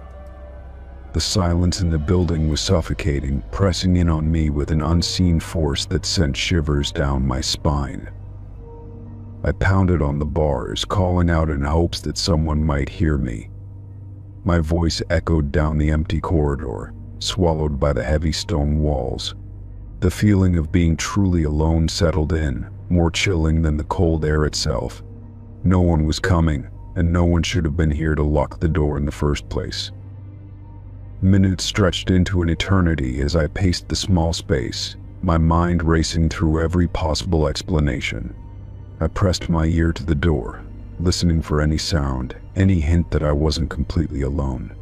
Just as I started to back away, I heard it, a faint whisper, so quiet I wasn't sure if I had imagined it. My blood ran cold as a second whisper followed, this time closer. I held my breath, fear tightening around my chest as I turned slowly, scanning the dimly lit cell. There was no one there, yet the air felt thick with an unseen presence. The whispers stopped as suddenly as they had started, replaced by an eerie stillness that sent chills through my body. I felt watched, as if unseen eyes were studying me from the shadows. I reached for my phone, fumbling with trembling fingers, but the battery was dead. Frustration and fear tangled together, my mind screaming for a way out. Just as I was about to yell again, a loud clang echoed through the hall, followed by the sound of metal scraping against metal. The cell door swung open on its own. I stumbled back, my heart hammering so hard I thought it might burst. The hallway remained empty, the silence stretching endlessly, daring me to step outside. I hesitated, half expecting something to lunge from the darkness, but nothing happened. Forcing my legs to move, I rushed out of the cell, my breath coming in ragged gasps. I didn't look back as I made my way toward the exit, my only focus on getting out of the building. The air in the hallway felt colder, as if something unseen had brushed against me as I passed. When I finally reached the front door and pushed it open, the crisp night air hit me like a shock. Only then did I let myself breathe. The owner was confused when I told him what had happened, insisting that no one else had been in the building. He checked the door himself, rattling it, and confirming that it still had no working lock. His expression shifted slightly, something unreadable flickering behind his eyes, but he didn't argue. He simply nodded and offered a quiet apology, though I wasn't sure if it was for me or for whatever haunted that place. I left without looking back, vowing never to return. As I drove away, I couldn't shake the feeling that something had watched me that night, something that had tested me. The cell door had closed without a lock, but it had opened when it was ready. I would never know why, and I wasn't sure I wanted to. Story 15. The town was nothing more than a collection of crumbling buildings and sun-bleached signs. Dust swirled in the dry air as I stepped onto the cracked sidewalk, my boots kicking up small clouds with each step. The silence was suffocating, broken only by the occasional rustle of the wind through broken windows. Most of the structures looked like they would collapse if a strong breeze hit them. Wooden storefronts leaned at odd angles, their paint long since peeled away. A few rusted signs still hung, swaying slightly, their letters barely legible beneath layers of grime. As I walked deeper into town, I spotted the barber shop. Its windows were coated in dust, but I could still make out the shapes of chairs and cabinets inside. The old striped pole stood motionless, its once vibrant red and white colors faded to a dull pink and gray. I pushed the door open, and it let out a slow, groaning creak.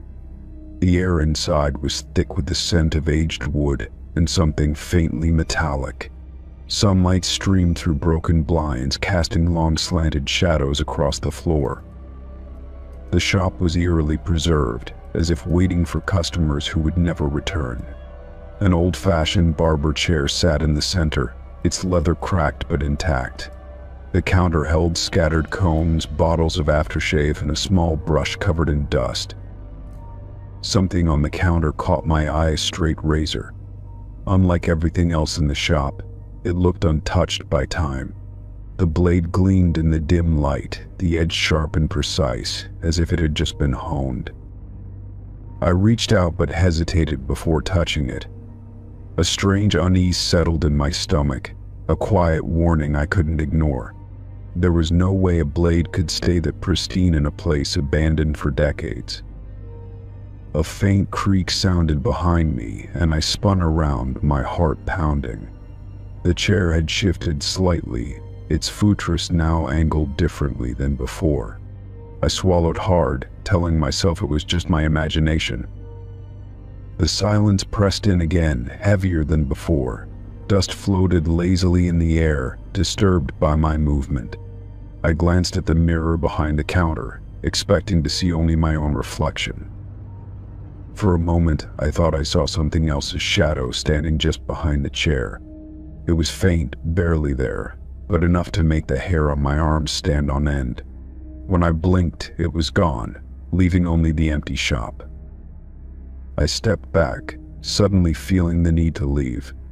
The air inside had grown colder, a stark contrast to the heat outside. The scent of old wood was now mixed with something sharper, something like the faintest trace of shaving cream. As I turned to the door, I heard the unmistakable sound of a razor stropping against leather. The slow, deliberate motion sent a chill down my spine. I didn't dare look back. I pushed through the door, stepping into the blinding sunlight. The warmth should have been comforting, but it only made me more aware of the lingering cold seeping through my skin. My breath came fast, my pulse racing in my ears. Glancing over my shoulder, I saw the barber shop as I had found it, silent, still, untouched. But I knew what I had heard. There was no mistaking the rhythmic scrape of a blade being sharpened. I walked faster, leaving the shop behind as quickly as I could. The town felt different now, less empty and more watched. I could feel unseen eyes tracking my movements, following me as I passed the hollow shells of buildings. The street stretched longer than I remembered, each step taking more effort. The silence grew heavier, pressing down on me like a weight. It was as if the town itself was trying to hold me there. When I finally reached my car, my hands were shaking as I fumbled with the keys. The engine roared to life, breaking the oppressive stillness. Gravel crunched under my tires as I sped down the deserted road, kicking up a trail of dust behind me. As I drove, I glanced in the rearview mirror. The ghost town stood in the distance, nothing more than a blur against the horizon. But just before it disappeared from view, I saw something that made my blood run cold. A figure stood in the doorway of the barber shop, barely visible in the fading light. I couldn't make out any details, but I knew it was watching me. The gleam of a razor in its hand was the last thing I saw before the town vanished behind me. That night, sleep didn't come easily. Every time I closed my eyes, I heard the sound of the razor gliding against leather, the slow, careful preparation of a shave that would never happen. The ghost of a routine carried out long after life had left that town. Days passed, but I couldn't shake the feeling that something had followed me. At night, I dreamed of the barber's chair turning slowly, of unseen hands setting out tools, the gleam of a freshly sharpened blade waiting to be used. I avoided looking in mirrors, afraid of what I might see behind me. The air around me sometimes felt too still, as if something was holding its breath. The scent of shaving cream would appear out of nowhere, lingering for just a moment before fading away. I knew I would never go back to that town. Some places are meant to be left alone. Some echoes of the past refuse to fade, waiting patiently for the next visitor to sit in the chair.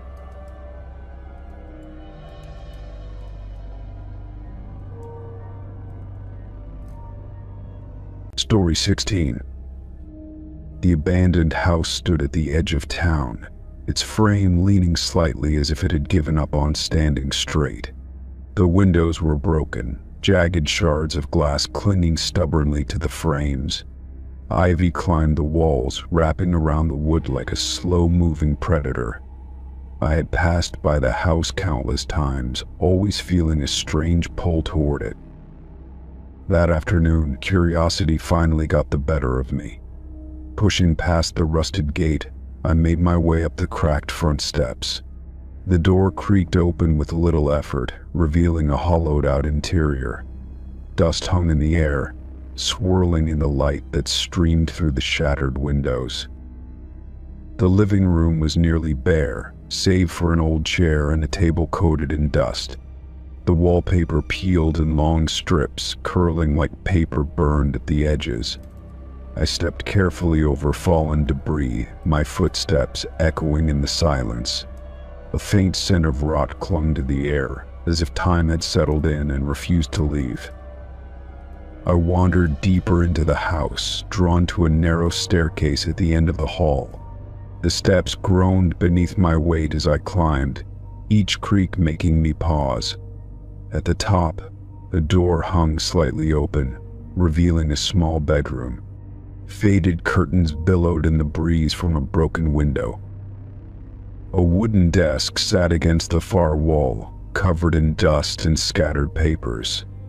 My eyes landed on a leather-bound book resting in the center, its edges frayed from age. I reached for it hesitantly, brushing away the dust before opening the brittle pages. The handwriting inside was neat but hurried, the ink faded but still legible. As I flipped through the diary, I saw entries that spanned several years. Most of them were mundane accounts of daily life, complaints about the weather, notes on visitors who never stayed long. But as I neared the final pages, the tone shifted. The handwriting became erratic, sentences cut off mid-thought. Then I reached the last entry. My breath caught as I read the date, my skin prickling with unease.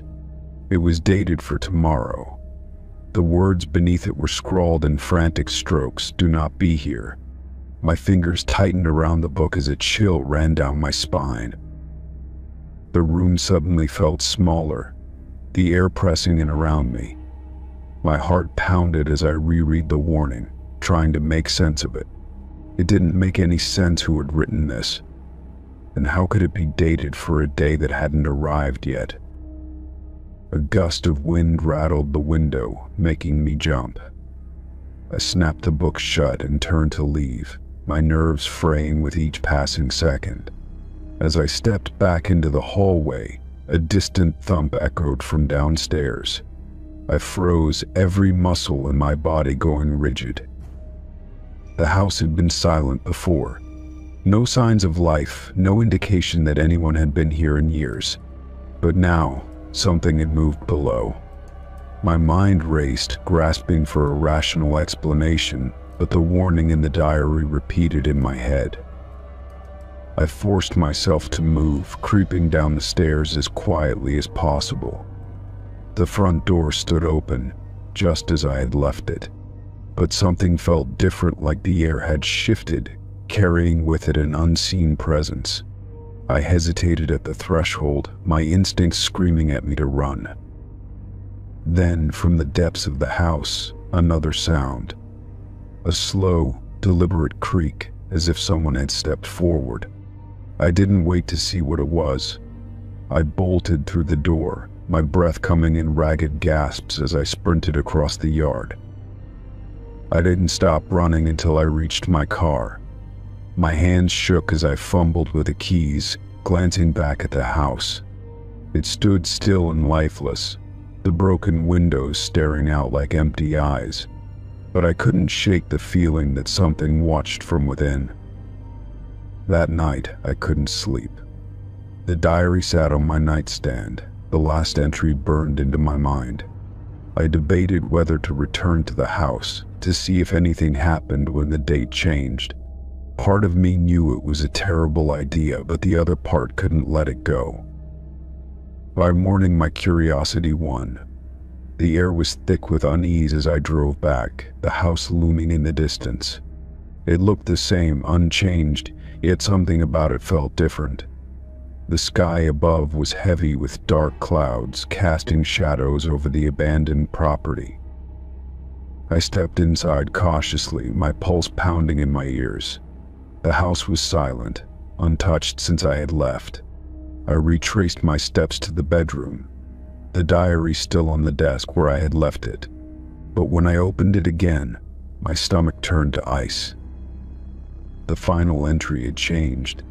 The date remained the same, but new words had appeared beneath the warning. You were told not to come back. My hands trembled as I slammed the book shut, my breath hitching in my throat.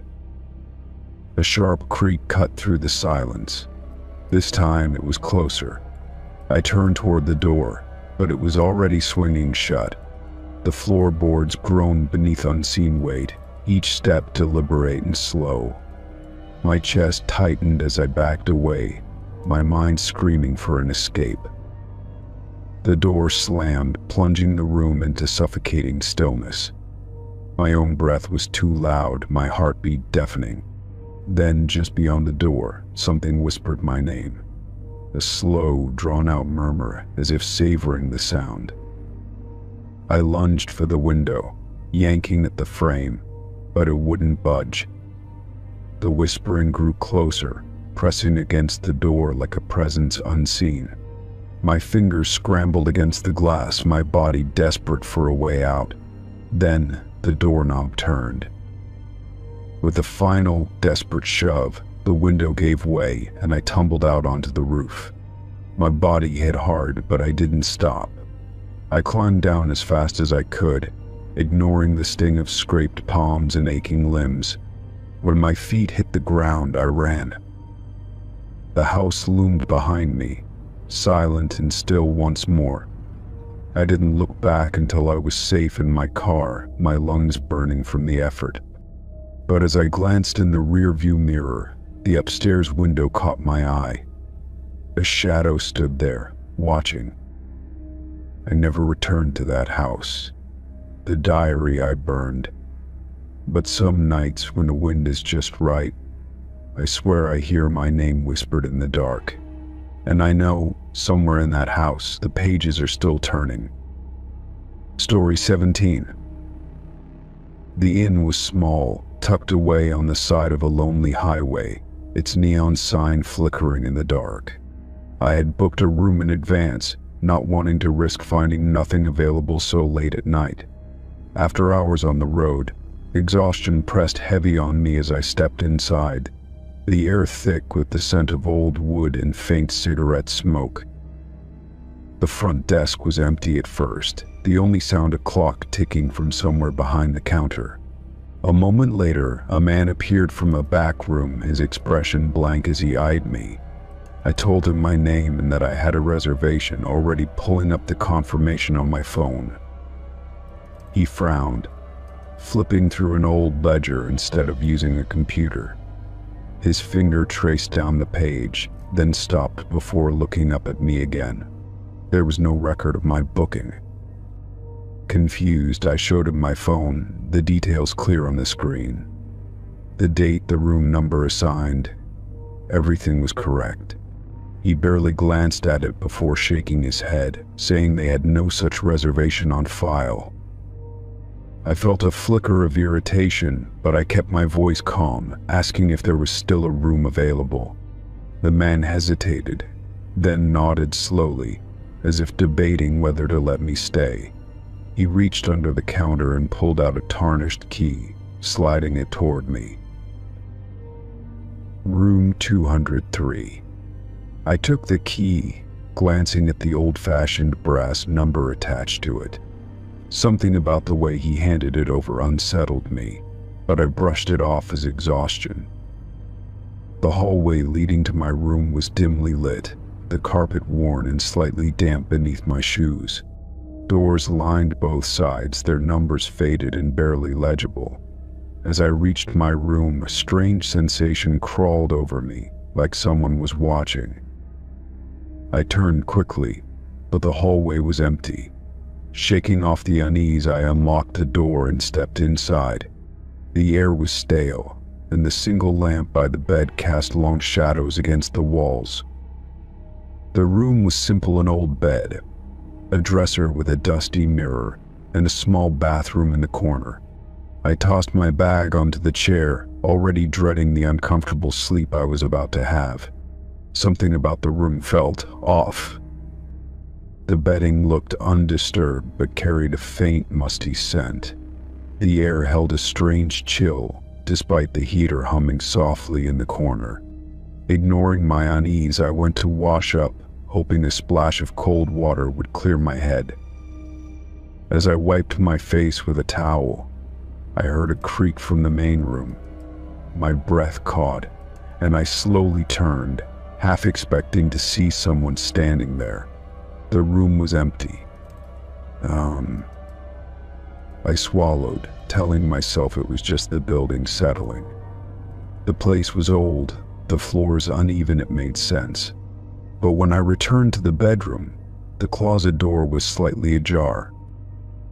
I was certain it had been closed when I arrived. A nervous laugh escaped me as I shook my head. Maybe I hadn't been paying attention. I crossed the room and shut it firmly, testing the latch to make sure it stayed. The moment I stepped back, a soft thud sounded from inside. My chest tightened as I stared at the door, waiting. Silence. My fingers hovered over the doorknob before I snatched my hand back. It wasn't worth checking. I would just sleep and leave first thing in the morning. I climbed into bed, pulling the covers up despite the warmth of the room. My body ached with exhaustion, but my mind refused to settle. Every little noise, every faint creak of the building sent my nerves on edge. At some point, I drifted off, but my sleep was restless. In the middle of the night, I woke abruptly, heart pounding for no reason. The room was completely silent, but something felt different. The air was heavier, as if someone else was in the room with me. Slowly, I turned my head toward the closet. The door was open again. My stomach dropped, a cold sweat breaking out along my skin. I forced myself to sit up, straining to hear anything in the darkness. A faint shuffle, so quiet I almost convinced myself I imagined it. I reached for my phone, my fingers fumbling against the screen as I turned on the flashlight. The beam of light cut through the darkness, landing directly on the open closet. Nothing. Just empty space and the same old wooden hangers swaying slightly. I let out a shaky breath, but the relief was short-lived. The closet wasn't the only thing that had changed. My bag, which I had left on the chair, was now on the floor. The zipper was partially open. My pulse hammered in my ears as I stared at it, dread creeping over me. Someone had been in my room. I shot out of bed, grabbing my things in a rush. My instincts screamed at me to get out, to leave as fast as I could. Throwing the door open, I nearly ran down the hallway, my breath coming in short gasps. The front desk was empty when I reached it, the bell on the counter untouched. I slammed the key down, not caring about getting my money back. The place was silent, unsettlingly so, as if no one had ever been here at all. I pushed through the front doors and into the cold night air, my heart still racing. My car sat where I left it, untouched. Fumbling with the keys, I got in and locked the doors. As I pulled away, I glanced at the building one last time. The neon sign still flickered weakly, but the windows above were dark. Yet just before I turned back to the road, I saw it. A figure stood in the second-floor window, watching me. It wasn't the man from the front desk. I pressed the gas pedal harder, my hands gripping the wheel so tightly my knuckles turned white. I drove until the inn was nothing but a distant memory in my rearview mirror. The next morning, I searched online for reviews of the place, trying to understand what had happened. But the inn's name didn't appear anywhere, no website, no history, nothing. It was as if it had never existed at all. Story 18. The lake was calm, its surface smooth except for the occasional ripple from a passing fish. The old dock beneath me creaked softly as I shifted my weight, adjusting my grip on the fishing rod. The evening air carried the scent of water and damp wood, a familiar comfort. I felt the tug on my line, sudden and strong, pulling with a weight that made my pulse quicken. At first I thought I had hooked a large fish, but something about the resistance felt wrong. It wasn't the frantic struggle of something alive, but a heavy, dead weight. Reeling it in took effort, the dock groaning as I leaned back to pull. My arms burned as I fought against the drag, my feet slipping slightly on the worn planks. The object finally broke the surface, dark and rectangular, sending ripples through the water. A suitcase, old, worn, and covered in grime, it bobbed just beneath the surface. My stomach tightened as I reached down, fingers skimming the water as I pulled it onto the dock. The wet leather smelled of mildew, the metal clasps rusted and corroded. I crouched beside it, brushing away the silt that clung to its surface. A faded name tag dangled from the handle, the letters barely legible under the dirt. My breath caught as I wiped it clean, revealing my own name. My hands grew cold despite the warm evening air. I stared at the tag, my mind racing to make sense of it. There was no reason for this suitcase to exist, much less to have my name on it.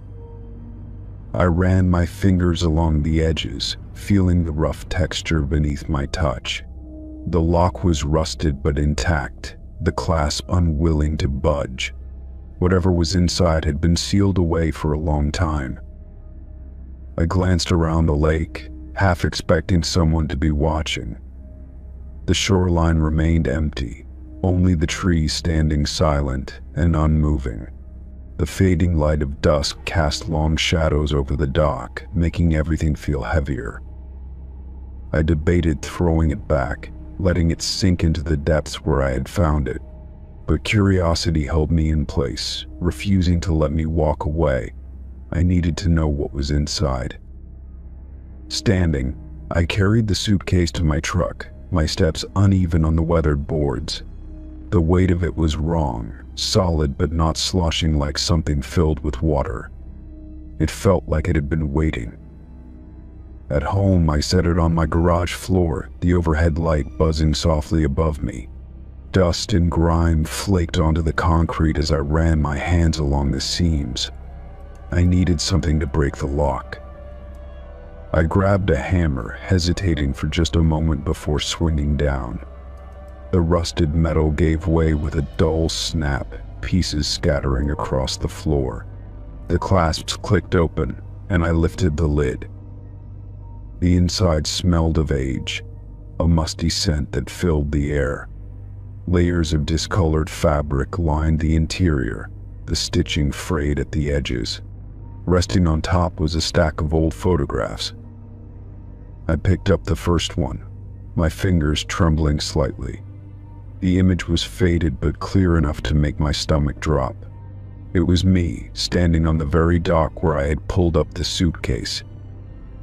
Flipping through the rest, each picture sent a fresh wave of unease through me. Some were of me fishing. Others captured moments I had no memory of. In one, I was staring straight to camera, my expression unreadable. Beneath the photos was a bundle of folded papers, yellowed with time. My name was scrawled across the top in handwriting that looked unsettlingly familiar. The ink had bled slightly, but the words were still clear. I unfolded the first sheet, my eyes scanning the text. It was a letter addressed to me, warning of something I didn't understand. The words spoke of events yet to happen, choices I hadn't made. A chill crept up my spine as I flipped to the last page. The final words stood alone, written in bold, deliberate strokes. You were never supposed to find this. I dropped the letter, my pulse hammering in my ears. The air in the garage felt suddenly heavy, pressing against my skin. My own handwriting stared back at me from the page, an impossible truth. The photos, the letter, the suitcase, it all felt like something out of a nightmare. My mind scrambled for a rational explanation, but none came. The weight of the discovery sat in my chest, cold and unshakable. I closed the suitcase, my hands unsteady on the lid. Something about it felt unfinished, as if opening it had set something in motion. I had no memory of writing that letter, yet the warning felt real. Stepping back, I ran a hand through my hair, my breath coming in shallow bursts. I needed to leave, to get away from this thing before it pulled me in deeper. But some part of me knew it was already too late. I grabbed the suitcase and carried it back to my truck, my grip firm, despite the unease twisting in my gut. The lake was dark now, the water barely visible under the sliver of moonlight. The dock stretched out ahead, waiting. I stood at the edge, staring down at the black surface below. The suitcase dangled from my grip, heavier than before. My reflection wavered in the water, distorted and wrong. With one last breath, I threw it back into the depths, watching as it disappeared beneath the surface. The ripples spread outward, slow and deliberate, as if the lake itself was swallowing a secret. The air around me felt lighter, but the unease remained. I turned and walked away, leaving the dock behind. But deep down, I knew the suitcase wasn't gone. It was waiting. Story 19. The abandoned theme park had been closed for over 20 years, its rides rusting and overtaken by vines. I stepped through a gap in the fence, the wind whistling through broken attractions. The air smelled of damp wood and decay, a stark contrast to whatever joy once filled this place. Walking past the skeletal remains of a roller coaster, I felt the eerie silence pressing in on me. The sound of my footsteps echoed, making it seem like I wasn't alone. Faded signs swayed in the breeze, their painted words barely visible through years of neglect. The funhouse stood at the end of a cracked walkway, its once bright entrance now peeling and warped. A broken clown's face still hung above the doorway, its grin wide and unsettling. I hesitated for a moment before stepping inside, my flashlight cutting through the darkness. The air inside was thick with dust, and the floor creaked under my weight. The mirrors along the walls were streaked with grime, their distorted reflections twisting my image. Some were shattered, shards littering the ground like broken teeth. I moved deeper into the funhouse, my reflection warping and stretching as I passed each mirror. The silence inside felt heavier, like something unseen was watching me. A dull hum filled my ears, though I couldn't tell if it was from the old wiring or my own unease. I stopped in front of one of the cleaner mirrors, tilting my head at my twisted reflection. My limbs looked elongated, my face stretched unnaturally. Then, behind me, another figure appeared, standing just over my shoulder. My breath caught in my throat as I spun around, my flashlight beam cutting through empty space. No one was there, only my own shadow cast against the rotting walls. The mirror still held the image of a second figure, its features blurred but unmistakably present. I swallowed hard and stepped closer to the glass, watching as the figure seemed to shift. The outline of a person, taller than me, barely visible through the warped reflection. My pulse pounded in my ears, and I forced myself to turn around again. The funhouse remained empty, its silence almost mocking. I let out a shaky breath and turned back to the mirror, but the figure was gone. The dust in the air seemed thicker now, swirling as if disturbed by something unseen. A soft creak echoed from deeper inside the funhouse, like a footstep on rotting wood. I gripped my flashlight tighter, scanning the narrow hallway ahead. The mirrors on either side of me reflected only darkness, their distorted images shifting as I moved. I took a cautious step forward, my heart beat loud in my ears. Another sound followed, the soft tap of something brushing against the floor. It was slow, deliberate, and coming from just beyond the next turn in the hall. Forcing my legs to move, I crept forward, my flashlight trembling slightly in my grip. The next mirror I passed held another glimpse of movement, something darting just beyond the glass. I turned quickly, but once again, nothing was there.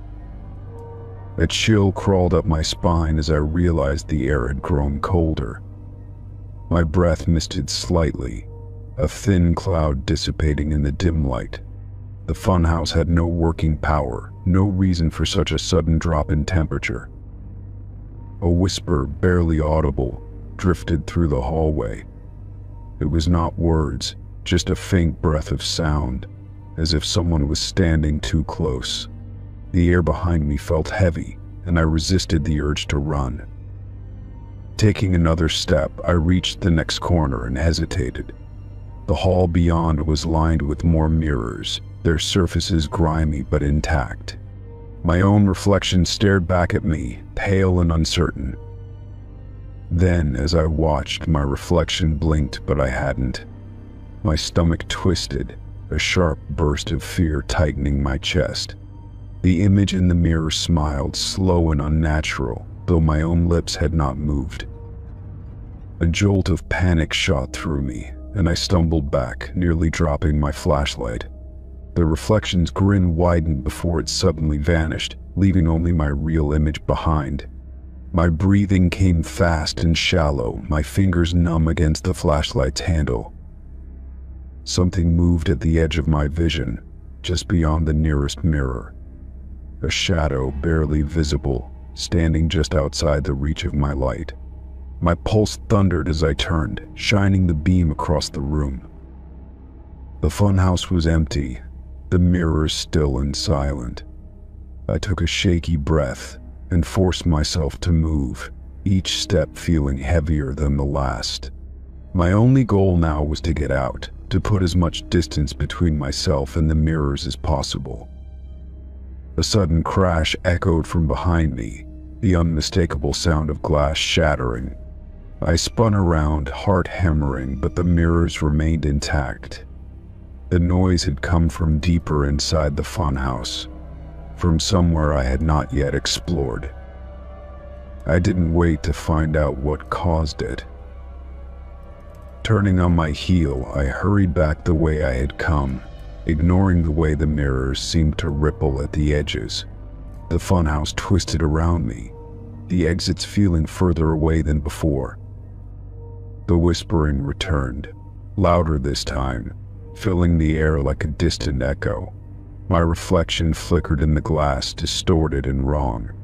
I forced my legs to move faster, nearly slipping on the dust-covered floor.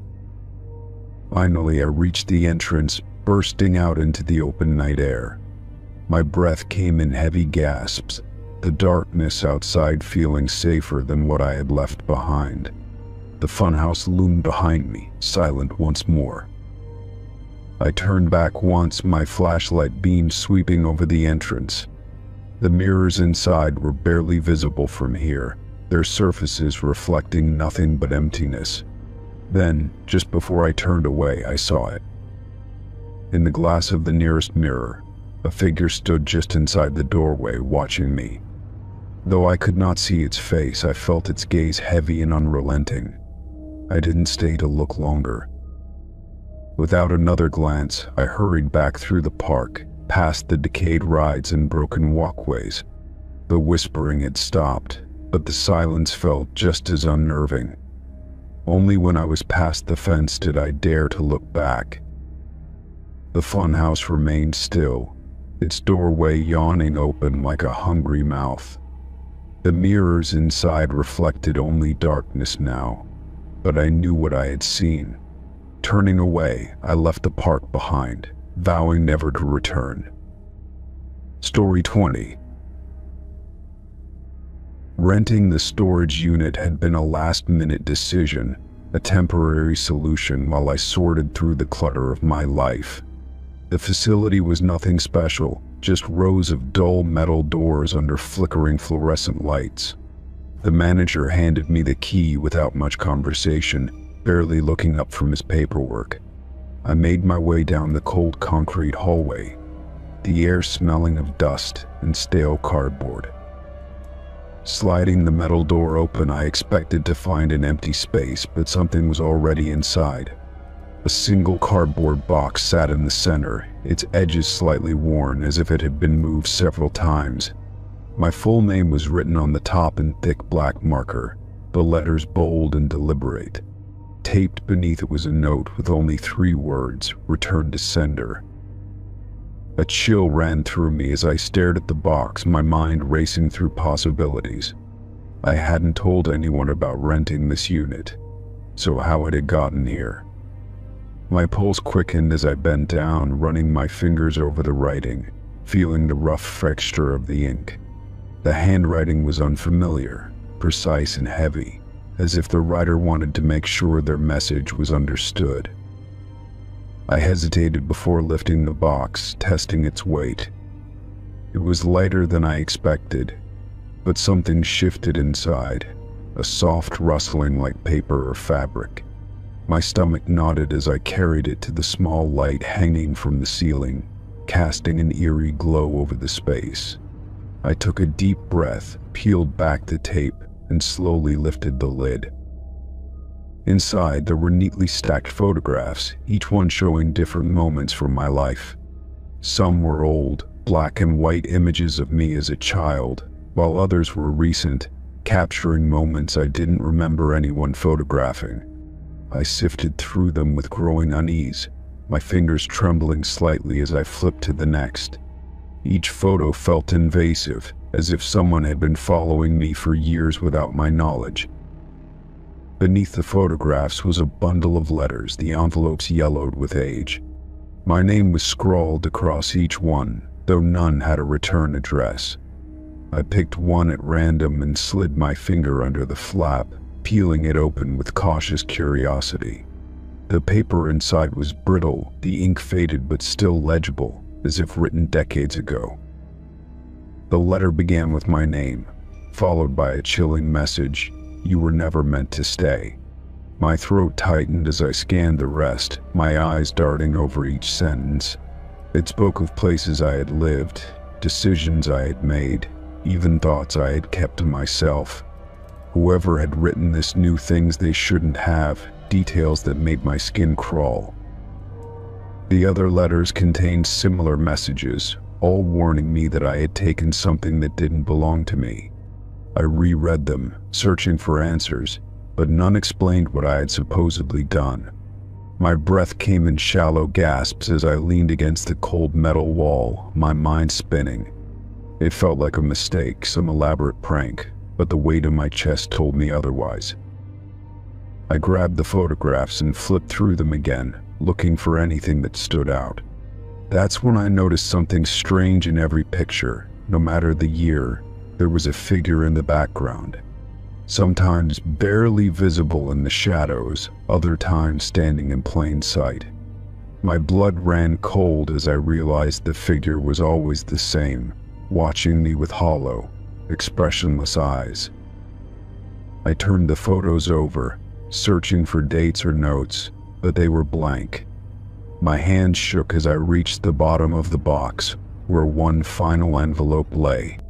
It was larger than the others, the paper crisp and new compared to the aged letters.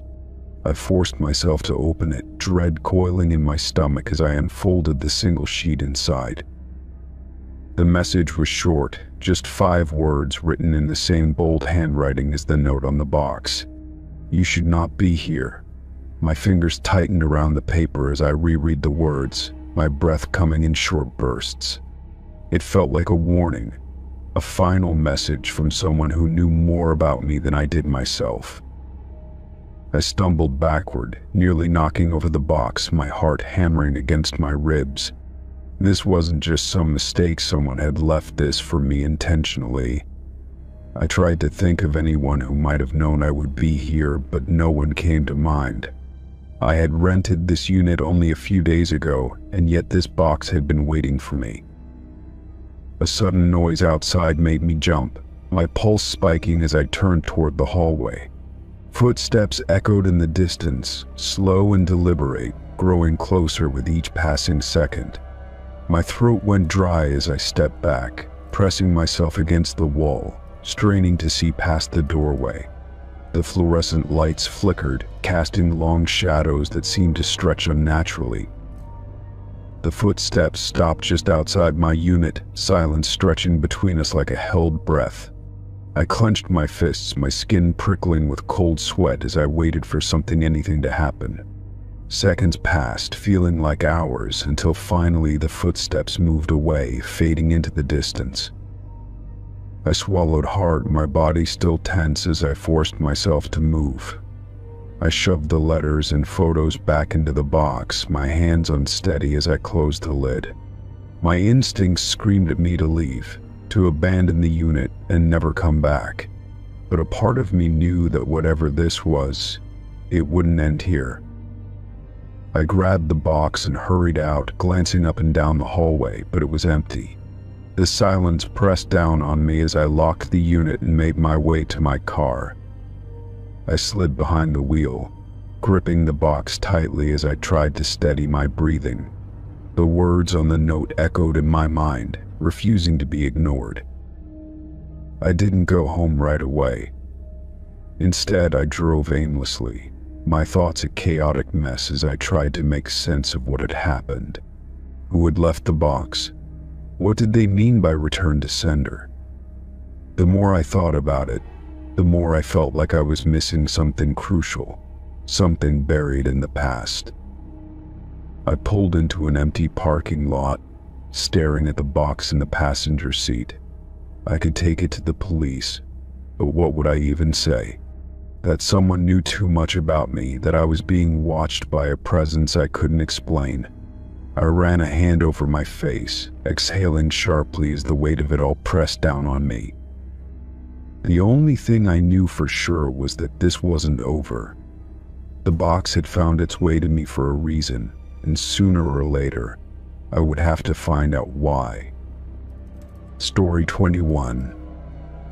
The old church stood at the edge of town, its stone walls weathered by time.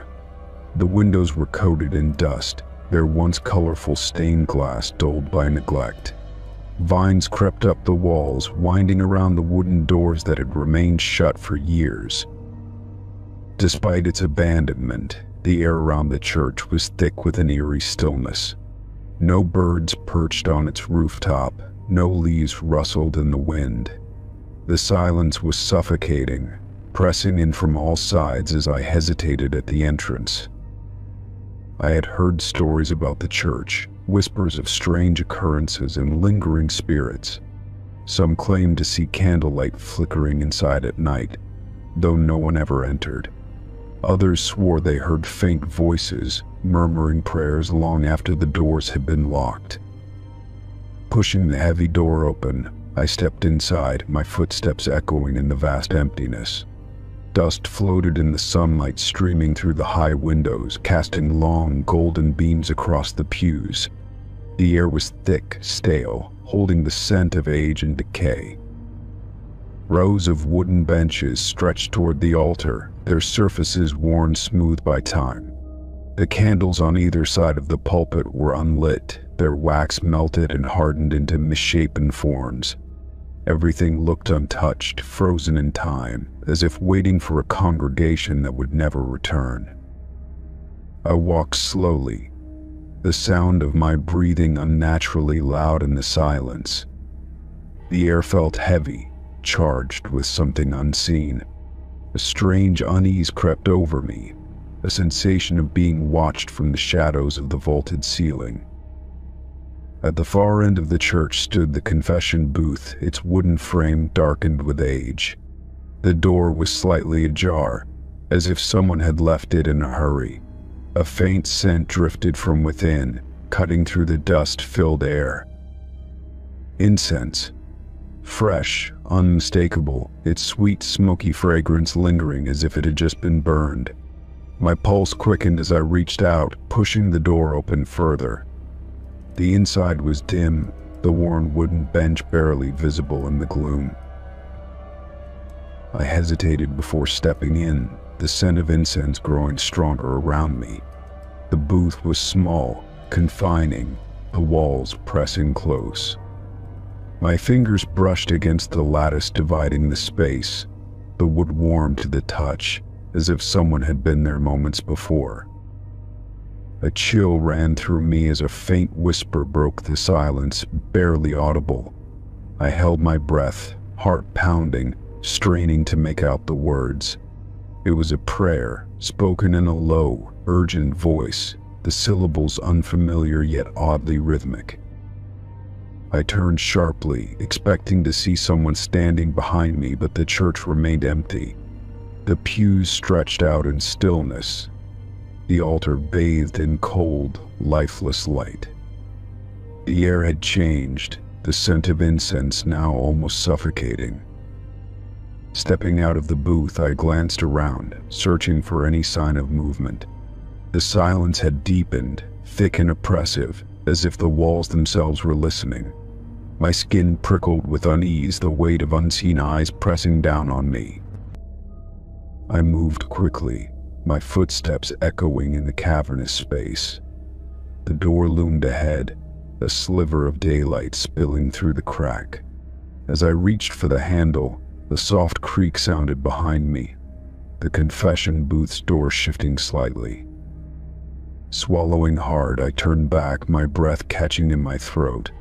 The booth stood still, unchanged, yet the door now hung fully open. The darkness inside seemed deeper, swallowing the faint light that seeped in from the church windows. Something inside me screamed to leave, to run, but I couldn't move. A cold breeze brushed past me, carrying the scent of incense and something else, something metallic and sharp. My fingers trembled as I gripped the door handle, pulling it open with more force than necessary. The sunlight outside was blinding, the warmth of the afternoon air a stark contrast to the chill inside the church. I stumbled forward, my breath coming in ragged gasps as I put distance between myself and the building. The heavy wooden doors swung shut behind me with a final, resounding thud. I stood in the overgrown yard, heart still hammering, trying to make sense of what had just happened. The scent of incense still clung to my clothes, its presence impossible to explain. The town had abandoned the church years ago. There had been no services, no prayers, no reason for incense to be burning. A deep unease settled over me as I turned back toward the church. The stained glass windows stared blankly, their colors muted, their stories long forgotten. Yet in that moment, I knew that something inside had never truly left. As I walked away, I couldn't shake the feeling that the church had been waiting for me. The scent of incense lingered in my mind, a silent invitation to return. But I knew I never would. Story 22. The cemetery was older than the town itself, its weathered headstones leaning with time. The iron gate creaked as I pushed it open, stepping onto the overgrown path. Most of the graves were covered in moss, their inscriptions barely legible. The air was thick with the scent of damp earth and decaying leaves. I wandered deeper, my footsteps muffled by the soft ground. The towering oaks cast long shadows, their gnarled branches twisting against the evening sky. I wasn't sure what had drawn me there, only that I felt the need to explore. Something about the stillness made the place seem untouched, as if time had forgotten it. As I walked past an aging mausoleum, a mound of fresh dirt caught my eye.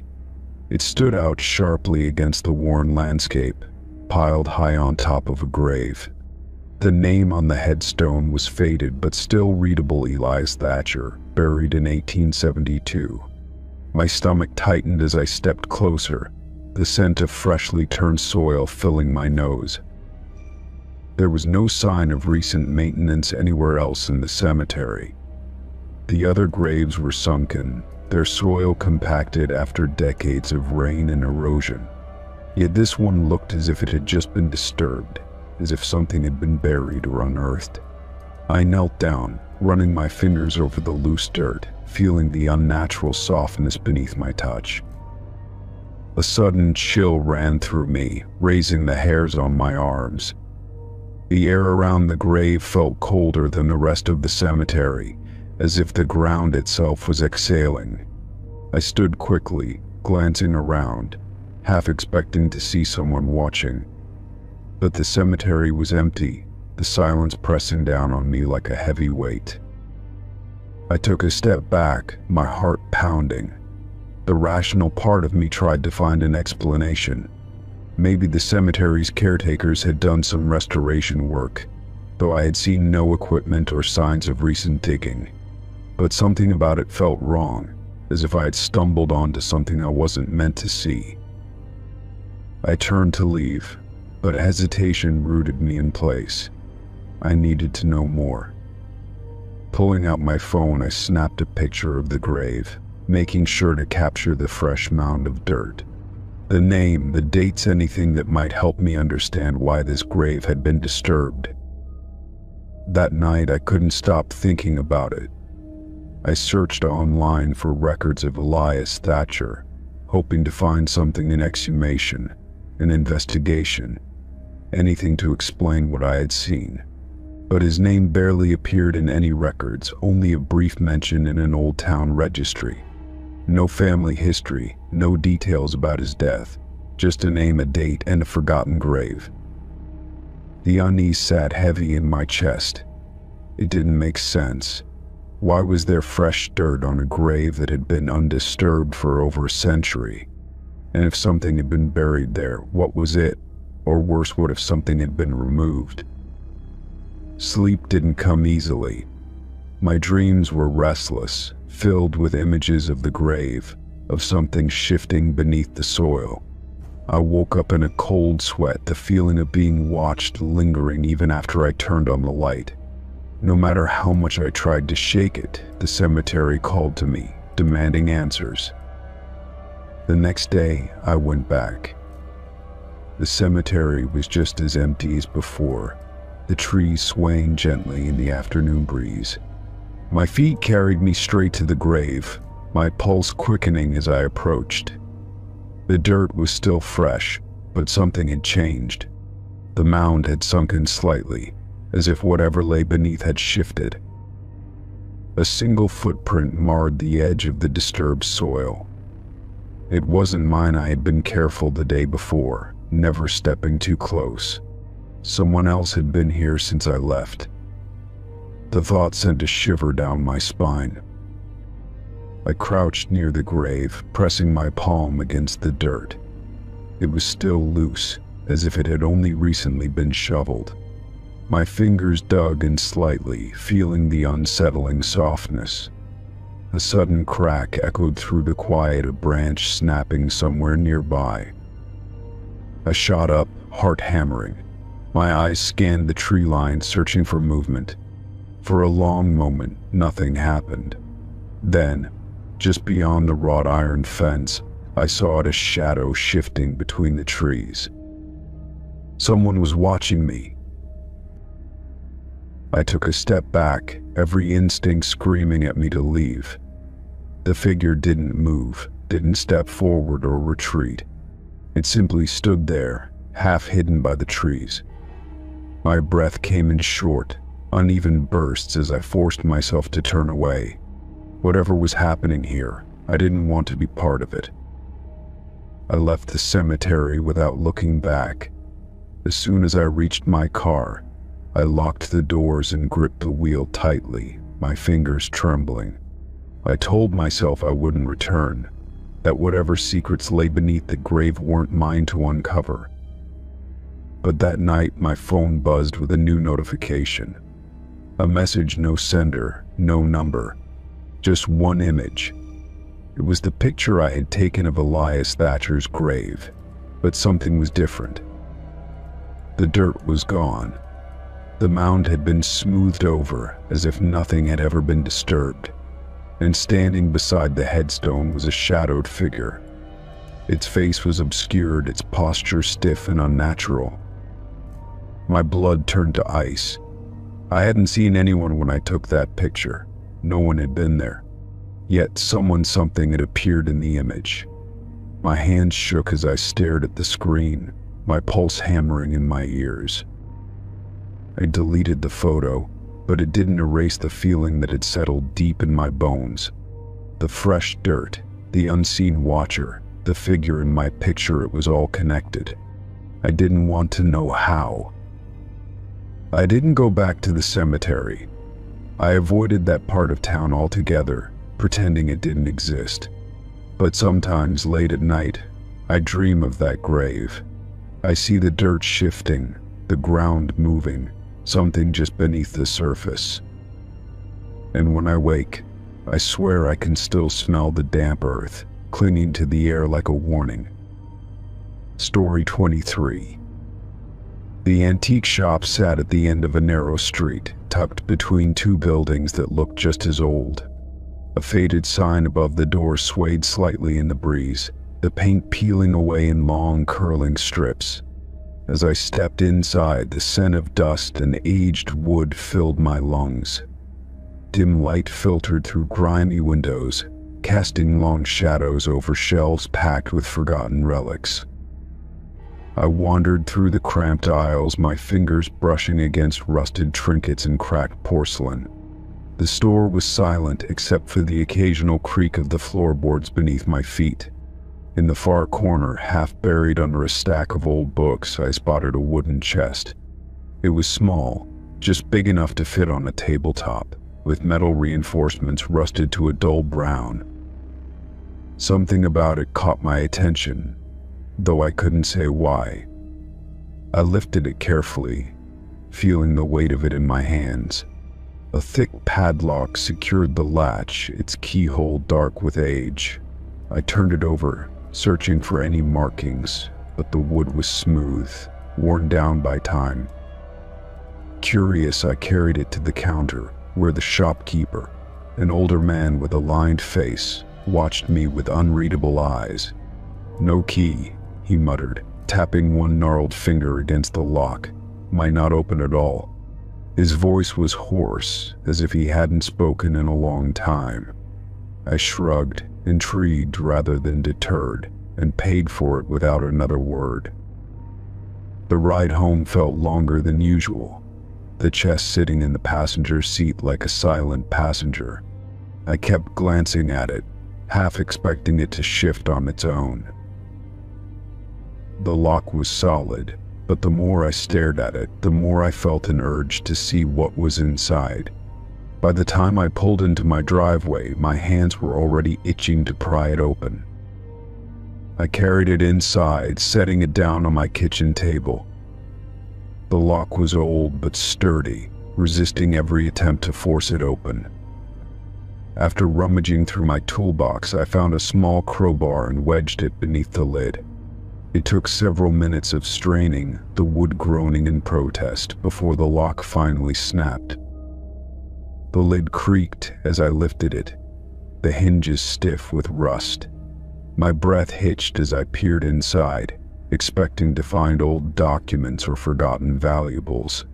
Instead, a single Polaroid rested at the bottom, its edges slightly curled with age.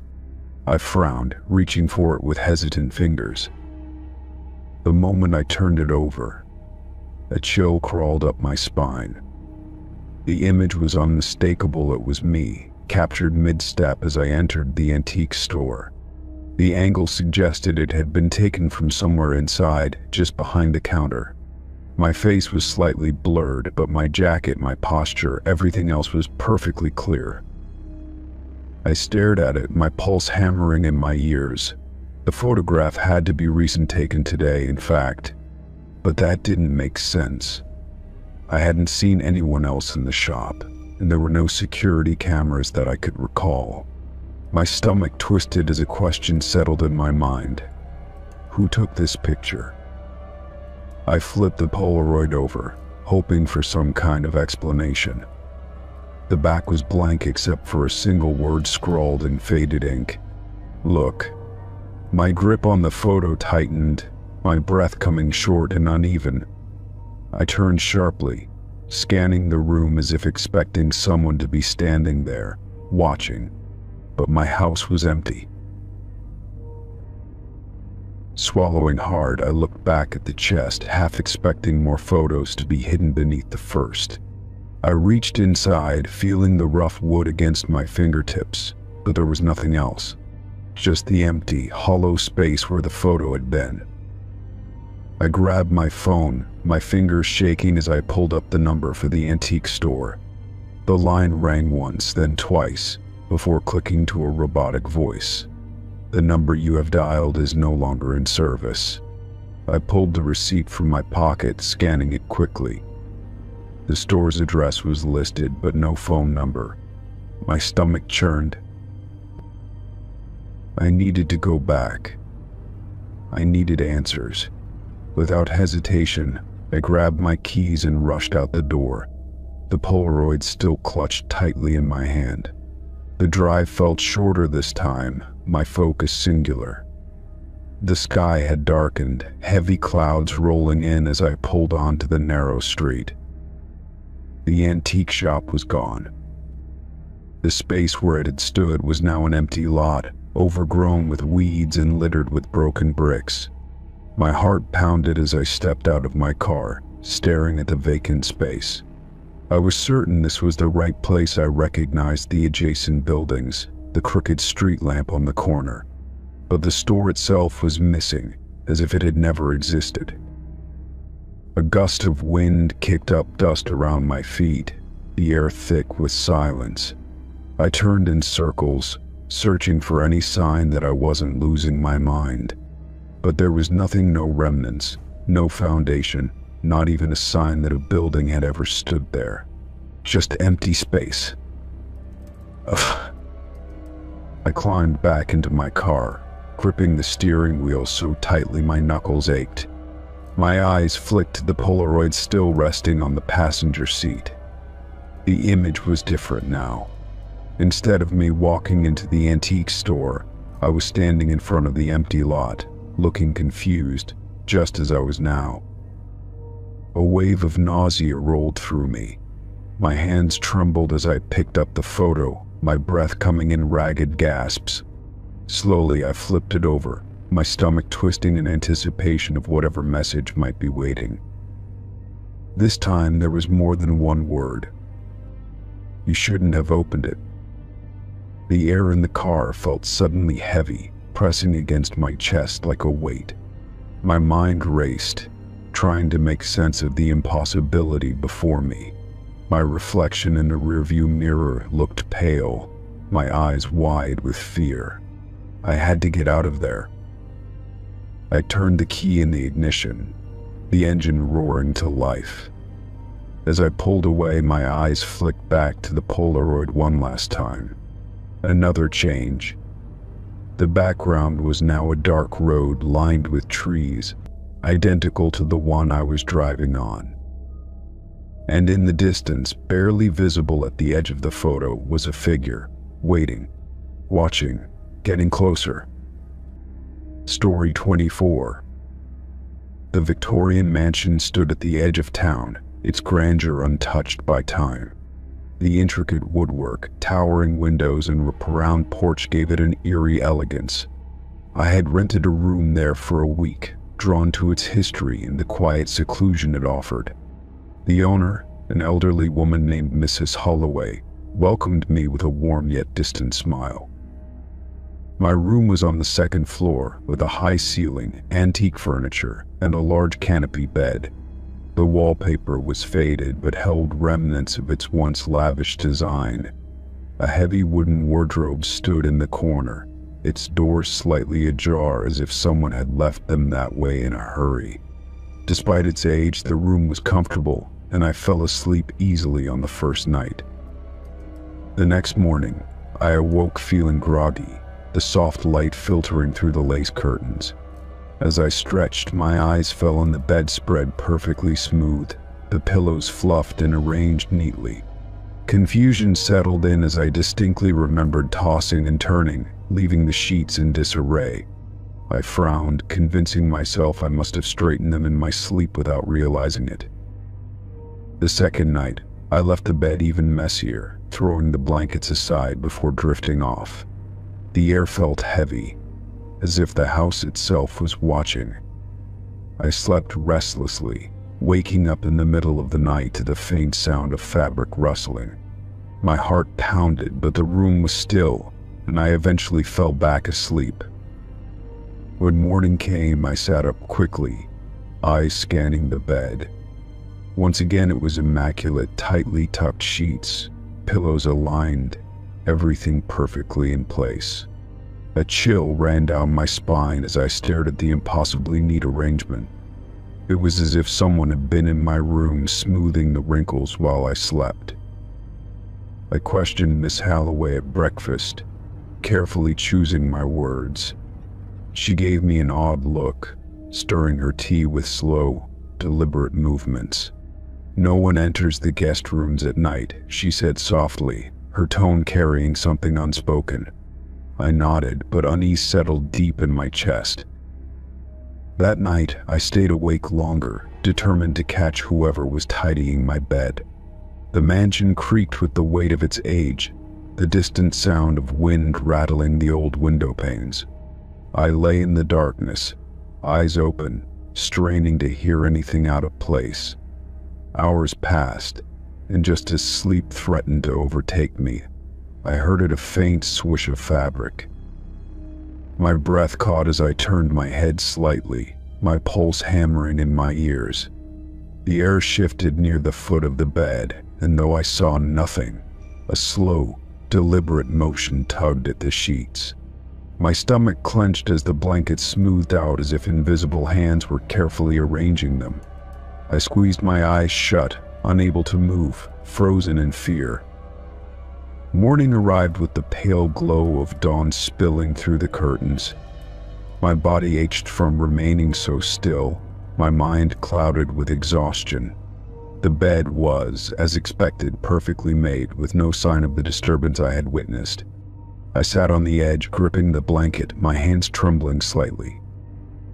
Determined to prove I wasn't imagining things, I left the bed messier than ever before. I tangled the sheets, tossed the pillows to the floor, and left the blankets in a heap. If someone or something was doing this, I needed proof. That night, I placed my phone on the nightstand, camera aimed at the bed, and hit record before lying down. Sleep came in uneasy waves, my body tense, waiting for the unknown. Sometime in the night, I awoke to the sensation of movement, a soft rustling sound breaking the silence. My breath hitched as I dared not open my eyes, fear locking me in place. The air was cold, pressing against my skin, as if something unseen hovered nearby. I forced myself to remain still until morning, unwilling to confront whatever presence lingered. As the first rays of sunlight warmed the room, I slowly reached for my phone, my fingers unsteady. I hesitated before pressing play, my pulse quickening as the screen flickered to life. The footage showed nothing for the first few hours, just darkness and faint shifting from my sleep. Then, at precisely 3:14 a.m., the blankets moved. No hands, no visible force, just the fabric lifting, straightening, smoothing into place. The pillows followed, arranging themselves carefully as if guided by an unseen presence. A chill spread through me as I watched, my breath shallow, unable to comprehend what I was seeing. I spent the day in town, avoiding the house as long as possible. The locals eyed me curiously when I asked about the mansion's history. One elderly man sighed, setting down his newspaper. "That house belonged to the Holloway family for generations," he murmured. The lady of the house, Edith Holloway, was known for her obsessive tidiness. She passed in her sleep, right in the room you're staying in. A cold dread settled in my stomach as his words sank in. The room had belonged to Edith, and if the stories were true, her presence had never truly left. I returned to the mansion as dusk fell, my steps hesitant as I climbed the stairs. My room felt different now, charged with something unseen, something watching. I stood at the edge of the bed, my fingers brushing over the perfectly arranged covers. A whisper of cold air moved past me, carrying the faintest scent of lavender. My pulse raced, but for the first time I wasn't entirely afraid. "Thank you," I whispered, unsure if I was addressing the past or something lingering beyond it. That night, I left the bed untouched, lying carefully atop the covers without disturbing them. I didn't fight sleep when it came, allowing the house to keep its quiet ritual undisturbed. In the morning, the bed remained as I had left it, untouched by invisible hands. The presence had receded, as if satisfied with my understanding. I left the mansion that afternoon, exchanging a brief farewell with Mrs. Holloway. She met my gaze with knowing eyes, as if she had expected this all along. "Some habits never die," she murmured, her voice carrying an old sadness. As I stepped outside, I felt the weight of the house lift from my shoulders, though its presence lingered in the back of my mind. I never returned, but I often thought about that room, about the careful hands that tended to my bed. Some ghost haunt with whispers and shadows, but some remained simply to keep things in order. Edith Holloway had never truly left, and perhaps, in some way, she never would. Story 25. The forest was dense, the towering trees blocking out most of the afternoon light. My boots crunched softly against the dirt path, the scent of damp earth filling the cool air. It had been hours since I had seen any signs of other hikers, and the solitude was beginning to weigh on me. As I continued, I caught sight of something through the trees. A small cabin sat nestled between thick pines, its wooden frame weathered and darkened with age. The windows were caked in grime, and the roof sagged slightly under the weight of years. The structure looked abandoned, yet something about it felt off. The door hung slightly ajar, swinging lazily with the breeze. A rickety porch wrapped around the front, the steps warped and cracked with time. As I stepped closer, my eyes locked onto something that shouldn't have been there. The ceramic coffee cup sat on the porch railing, steam curling from its surface. The dark liquid inside was still warm, fresh enough that it could have been poured minutes ago. A chill crept down my spine as I scanned the area. There were no cars, no signs of movement, nothing to suggest anyone had been here recently. Yet someone had placed that cup there, and they couldn't have gone far. I hesitated before stepping onto the porch, the old boards groaning beneath my weight. The scent of coffee lingered in the air, mixing strangely with the musty scent of rotting wood. My fingers brushed the side of the cup, feeling the undeniable warmth of freshly brewed liquid. My eyes darted to the doorway, half expecting someone to step out. The interior was shrouded in darkness, the open door offering only a glimpse of dust-covered furniture. I called out, my voice sounding small against the emptiness of the woods. Silence answered me, heavy and unbroken. The forest around me seemed to hold its breath, the usual rustling of leaves and distant bird calls strangely absent. It was as if the entire world had gone still. I took a cautious step back, my instincts screaming at me to leave. The warmth of the coffee meant someone was nearby watching, waiting. My pulse quickened, the uneasy feeling settling deep in my chest. The floorboards behind me creaked, the sound sharpened the silence. I spun around, my breath catching in my throat. There was no one there, only the empty porch and the swaying trees beyond. My mind raced through possibilities, none of them comforting. Had I missed someone slipping into the woods? Or was there something inside the cabin, lurking just beyond my view? The door remained open, dark and yawning like a mouth waiting to swallow me whole. A gust of wind rushed through the trees, carrying with it the faintest whisper of something familiar. It smelled like smoke, rich and recent, as if a fire had been burning nearby. But there was no fire pit, no lingering embers, just that impossibly fresh cup of coffee. I stepped off the porch, my hands clenched into fists. Every instinct told me to leave, but something about the scene nagged at me. The cabin looked abandoned, untouched for years, yet the coffee suggested someone had been here moments ago. I took one last glance at the doorway before turning back toward the trail. My steps were quick, my heart hammering in my chest. The further I walked, the more I felt the weight of unseen eyes pressing against my back. The sensation didn't fade, even as I put distance between myself and the cabin. My breaths came shallow, my body tense as I fought the urge to look over my shoulder. I couldn't shake the feeling that I wasn't walking away alone. When I finally reached the clearing where I had started my hike, I allowed myself to stop. The cabin was out of sight now, swallowed by the dense forest. I took a deep breath, forcing myself to shake off the lingering unease. Just as I reached for my water bottle, something caught my eye. A small wooden bench sat at the edge of the clearing, something I hadn't noticed before. Resting on its surface was a familiar ceramic cup, steam still rising from its rim. My stomach turned as I stepped closer. It was identical to the one I had seen at the cabin, down to the tiny crack along the handle. There was no possible way it could have gotten here, yet there it was, waiting for me.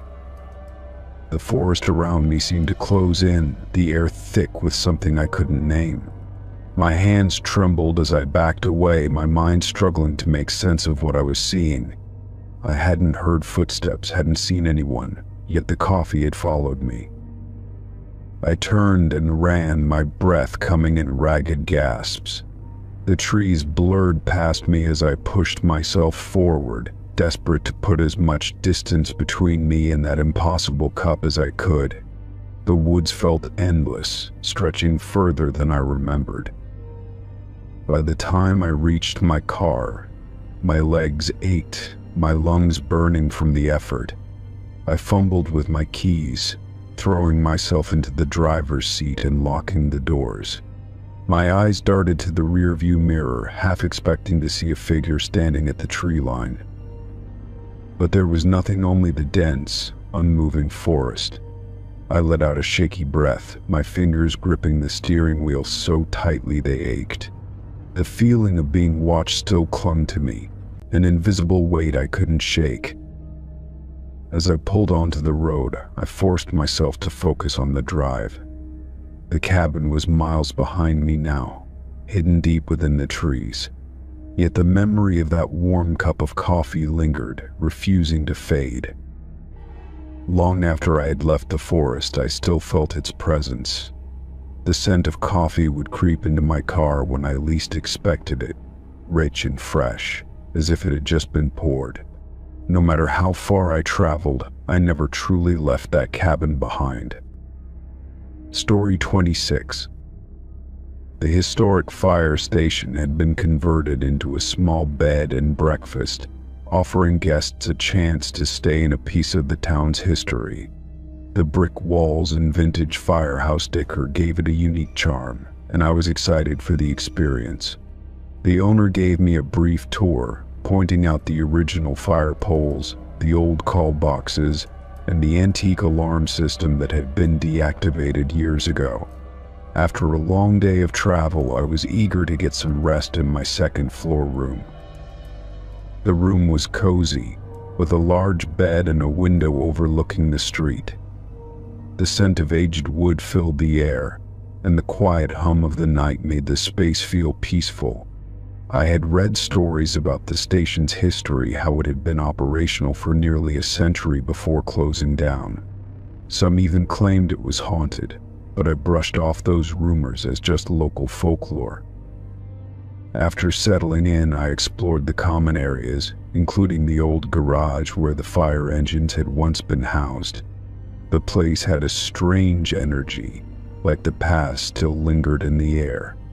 I ran my hand over the cool metal of an antique fire bell, wondering how many times it had sounded in emergencies. As the evening grew late, I returned to my room, ready to sleep. The bed was comfortable, and the gentle creaks of the old building were oddly soothing. I checked my phone one last time before setting it on the nightstand. Outside, the street was quiet, and the dim glow of a street lamp barely reached my window. As I closed my eyes, exhaustion took over, and I drifted into a deep sleep. A sudden, piercing alarm jolted me awake. The sound was deafening, echoing through the entire building with an urgency that sent my heart racing.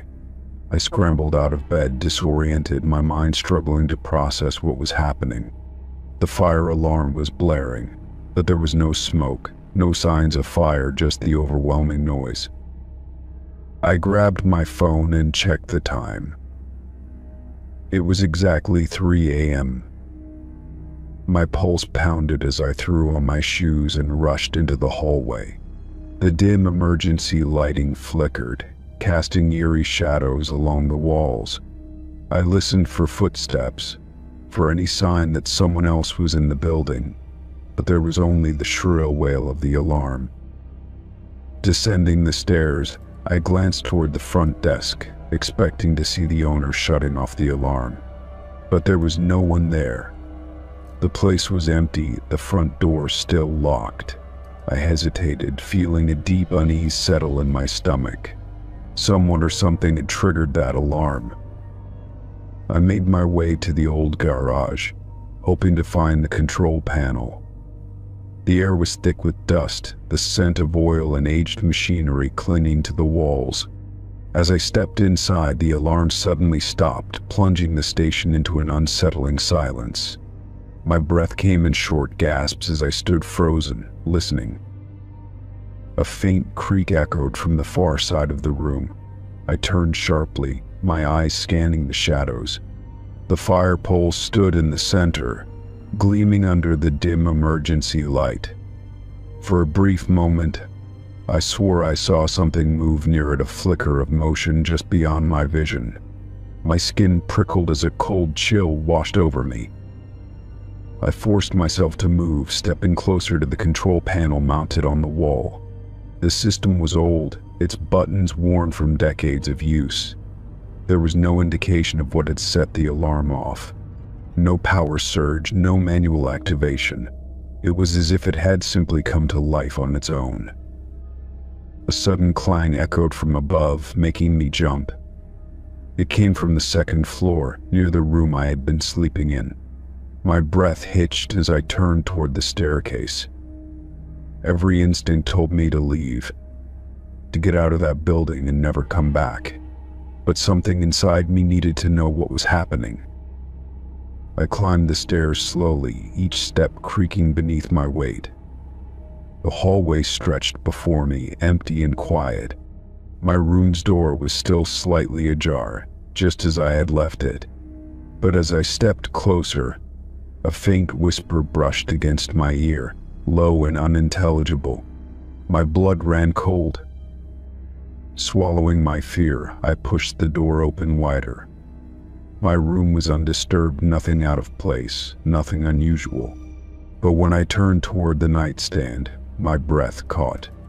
My phone, which I had left lying face up, was now flipped over. The screen was dark, but when I picked it up, the battery icon flashed. It had been drained to zero. A sharp knock sounded from the wall behind me. I spun around, my heart hammering. The knock came again, deliberate and rhythmic, as if signaling something. My hands trembled as I reached for the doorknob, my mind screaming at me to get out. As soon as I stepped into the hallway, the fire pole shuddered. I turned just in time to see someone descending it. A shadowy figure slid down effortlessly, landing silently on the floor below. I couldn't make out any features, only the outline of a firefighter's uniform. But before I could react, the figure simply faded, dissolving into the air like smoke. I bolted for the front door, fumbling with the lock until it finally gave way. The night air hit me like a wave, cooling the sweat on my skin. I stood on the sidewalk, gasping, staring up at the fire station. Through the second floor window, I saw a faint flicker of movement, as if someone was still up there, watching. The next morning, the owner seemed unfazed when I told him what had happened. He simply nodded, as if he had heard it all before. "It happens sometimes," he said, pouring himself a cup of coffee.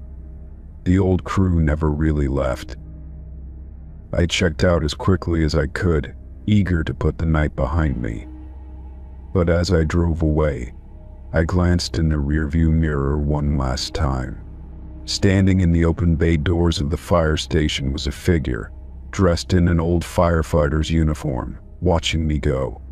And then, just like before, he vanished. Story 27. The diner sat alone on the side of a long, empty road, its faded sign barely legible. I had been driving for hours, and hunger gnawed at me, making the small building seem more inviting than it should have. The parking lot was nearly empty except for an old pickup truck, its rusted frame sinking slightly into the gravel. Inside, the air was thick with the scent of coffee and fried food, a warmth that contrasted with the cold evening air outside. A waitress behind the counter glanced up at me, her expression unreadable, before going back to wiping down a table. The place was quiet, just a low hum of a distant radio filling the space. I slid into a booth by the window, stretching my arms as I let out a tired sigh. The vinyl seat creaked beneath me, and the table had the faintest stickiness to it, as if it had been wiped down but never truly cleaned. The menu was short and simple: burgers, sandwiches, coffee, and pie. The waitress came over, placing a cup of coffee in front of me before I even ordered. "On the house," she said, her voice oddly flat. I thanked her, though something about her demeanor made my skin prickle. She barely looked at me before walking away. As I waited for my food, my gaze drifted to the walls, which were lined with framed photographs. They were black and white for the most part, capturing the diner throughout the years. Some showed groups of people smiling at the counter. Others displayed the building itself, its sign much brighter in earlier decades. One picture caught my attention, a booth in the exact spot where I was sitting. The angle of the shot perfectly matched my view, as if someone had taken the photo from where I was now. The details were sharp, the same checkered floor, the same counter stools, even the same small crack in the window beside me. Then I saw it. My chest tightened, breath catching in my throat. In the photograph, a man sat in the booth, his face partially turned toward the camera.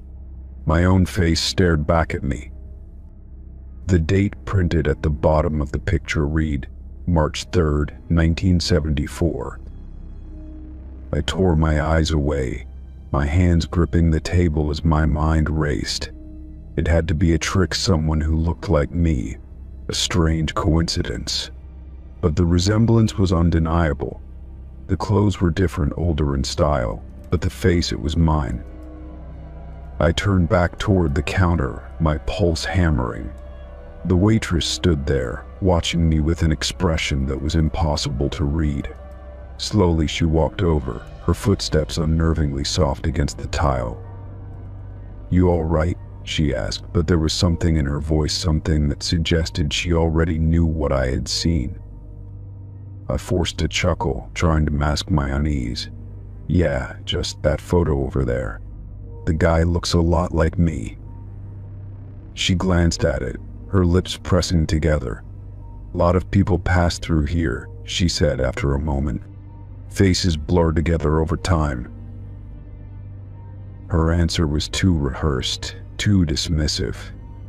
My stomach twisted as I looked at the photo again, as if the image might change under my gaze.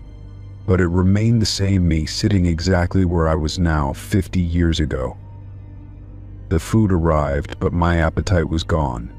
I pushed the plate away, my thoughts tangled in knots. I needed to leave, to shake off this strange unease that settled over me like a thick fog. When I pulled out my wallet to pay, the waitress shook her head. "Already taken care of," she murmured, her eyes never leaving mine. A chill crept up my spine. "By who?" She didn't answer. Instead, she turned and walked toward the kitchen, leaving me sitting there, my skin cold despite the warmth of the diner. I didn't wait around to press her for more. Grabbing my jacket, I stood up, my legs unsteady as I headed for the door. As I stepped outside, the night had grown darker, the sky impossibly empty. The air was thick with silence, the kind that felt unnatural, as if the world had momentarily paused. I walked to my car, the gravel crunching beneath my feet the only sound I could hear.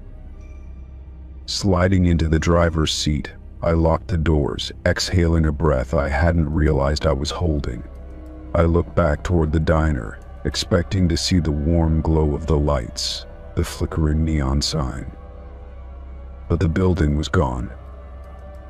I blinked, my heart slamming against my ribs. The parking lot stretched into nothingness, only the road ahead remaining.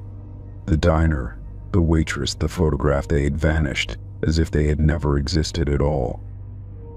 Panic surged through me as I fumbled with the keys, my hands trembling.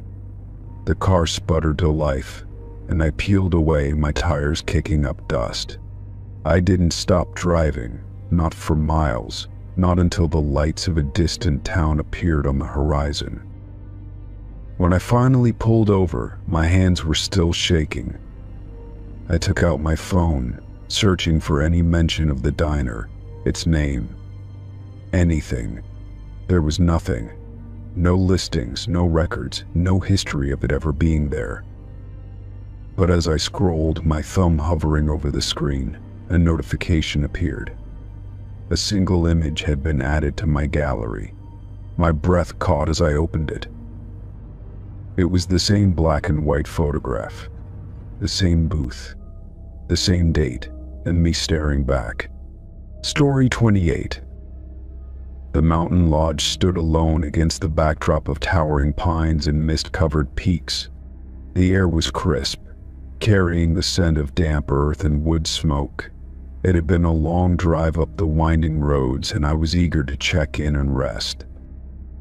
Inside, the lobby was warm, with a massive stone fireplace crackling in the corner. The receptionist, a middle-aged woman with tired eyes, slid a key across the counter. The brass tag was engraved with the number 306, and I pocketed it without a second thought. I took the stairs instead of the old elevator, enjoying the quiet creak of the wooden steps. The second floor was dimly lit, the antique sconces casting long shadows on the walls. When I reached the third floor, I stopped, my brow furrowing. There was no room 306. The hall stretched in both directions, lined with doors marked 301 through 305, then jumped to 307. I frowned, retracing my steps, but the missing room didn't appear. Thinking I must have made a mistake, I went back downstairs. The receptionist's expression changed the moment I mentioned my room number. Her face went pale, and her lips parted slightly before she caught herself. "You need to leave," she said quickly, her voice barely above a whisper. Her hands trembled as she reached for the key I had placed on the counter. "Right now." Confusion tightened my chest, but something in her eyes told me not to argue. Other staff members had stopped what they were doing, their gazes fixed on me. The sudden shift in atmosphere made my skin prickle. "Why?" I asked, my voice low. The receptionist shook her head, refusing to answer. "I just need a place to sleep for the night." "I don't understand." A man in a lodge uniform stepped forward, his expression grim. "There is no room 306, he said firmly. "And you were never supposed to have that key."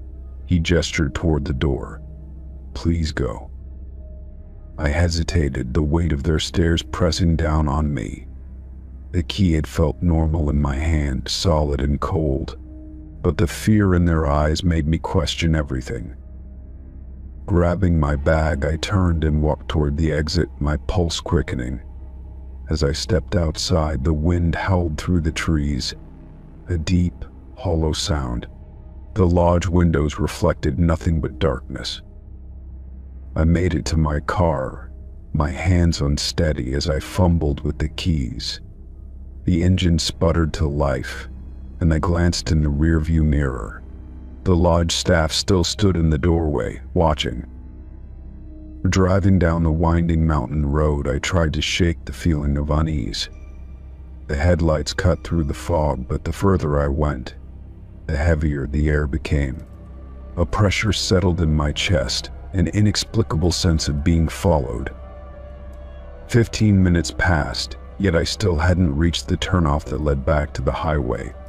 The road seemed unfamiliar, the trees pressing closer. My knuckles whitened around the steering wheel.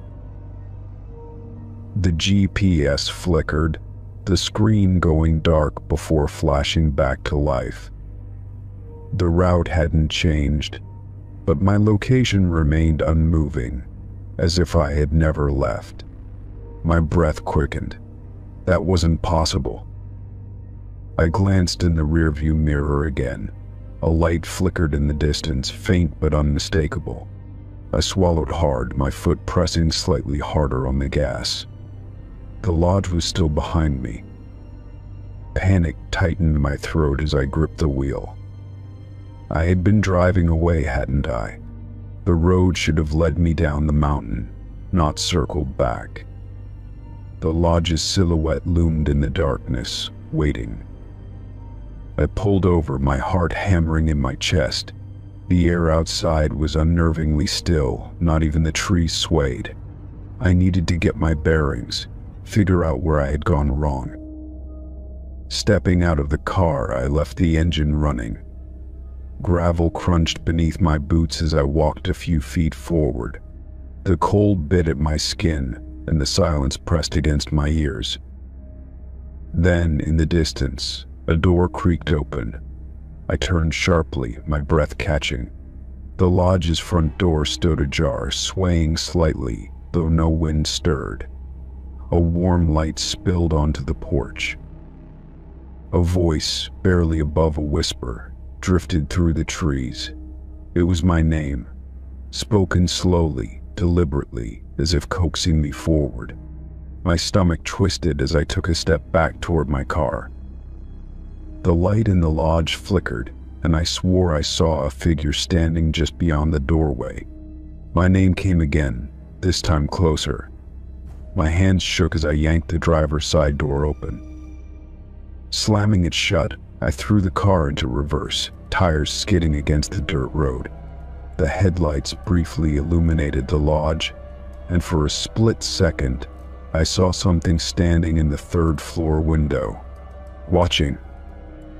I sped down the road, my chest heaving with every breath. The trees blurred past me, my only thought to get as far away as possible. The road felt different this time, sharper turns, steeper inclines. A sign appeared in my headlights, one I hadn't seen before. It was old, the paint faded and peeling. Mountain Lodge, established 1892. Closed permanently. My grip on the wheel tightened. I didn't stop, didn't even blink as I pushed forward. The lodge was gone now, swallowed by the fog and trees. My GPS flickered back to normal, the highway just a few miles ahead. When I finally merged onto the main road, my breath came in ragged bursts. The tension in my chest lessened, but a lingering unease remained. My rearview mirror reflected only the dark road behind me.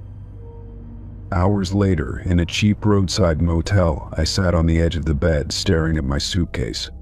My fingers ached from gripping the wheel too tightly. Sleep refused to come, my mind looping through the night's events. I reached into my pocket for my phone and froze. There, resting against my palm, was the brass key. The numbers engraved on the tag gleamed under the dim motel light. Story 29. The ghost town sat beneath a gray sky, its empty streets stretching in silence. The buildings, worn and crumbling, leaned under years of neglect. Wind stirred the dust, kicking up little swirls along the cracked pavement. I walked cautiously, my footsteps echoing through the hollow streets. Storefronts with broken windows gaped open, their signs faded and unreadable. The town had been abandoned for decades, yet something about it felt untouched. A rusted gas pump stood beside an old general store, its numbers frozen in time. I peered inside through a shattered window, expecting only dust and decay. The shelves were mostly empty, save for a few rusted cans and broken glass. The silence felt heavier the longer I stayed, pressing against my ears like a tangible weight. I turned toward a row of houses, their doors hanging open in quiet invitation. Something about them felt off, as if they weren't as abandoned as they appeared. I stepped onto the porch of the nearest house, the wood groaning under my weight. The door, though slightly ajar, was solid and heavy. Pushing it open, I was met with the scent of dust and something faintly sweet, like old paper. Inside, the furniture was still in place, though covered in thick layers of dust. A rocking chair sat motionless near the fireplace, its presence unsettling. A table in the center of the room held a few scattered papers, untouched by time. I approached the table, brushing dust away with the back of my hand. Among the faded documents sat something that didn't belong in a newspaper. Unlike the others, this one was crisp, its ink fresh and bold. The date at the top sent a chill down my spine. It was tomorrow's date, printed as if today had not yet ended. My hands trembled slightly as I turned the page, each word feeling like a warning. The headlines detailed events that had not yet happened, stories of accidents and incidents that had not occurred. One article in particular caught my eye, a report of a lone traveler found dead in an abandoned town. The description fit me exactly. I swallowed hard, glancing over my shoulder as unease tightened around my chest. The house was still, its silence unnerving in a way I hadn't noticed before. The wind outside had died completely, leaving the air thick and heavy. I forced myself to keep reading, scanning the article for any further details. It described the cause of death as unknown, the circumstances unexplained. Authorities, it said, would find the body at dawn, seated at a dust-covered table. My pulse pounded as I backed away, the newspaper still clutched in my hands. The air inside the house felt colder, pressing against my skin like unseen hands. The floor beneath me creaked as though someone else had stepped forward.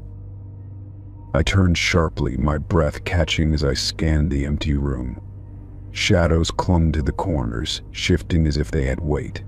The rocking chair by the fireplace was moving slightly, though no breeze had touched it. A deep, unnatural silence filled the space, thick as fog. I took another step back, feeling the weight of the newspaper in my grip. The pages rustled softly, though I hadn't moved them. A sound, low and distant, rose from somewhere deeper in the house. It was not the wind, nor any natural creak of settling wood. It was a whisper, too faint to make out the words, but unmistakably real. I turned and bolted for the door, my heart hammering. The moment I stepped onto the porch, the air seemed to shift, growing warmer. The wind returned, rustling the trees beyond the empty street. Gasping, I turned back toward the house, expecting someone to follow.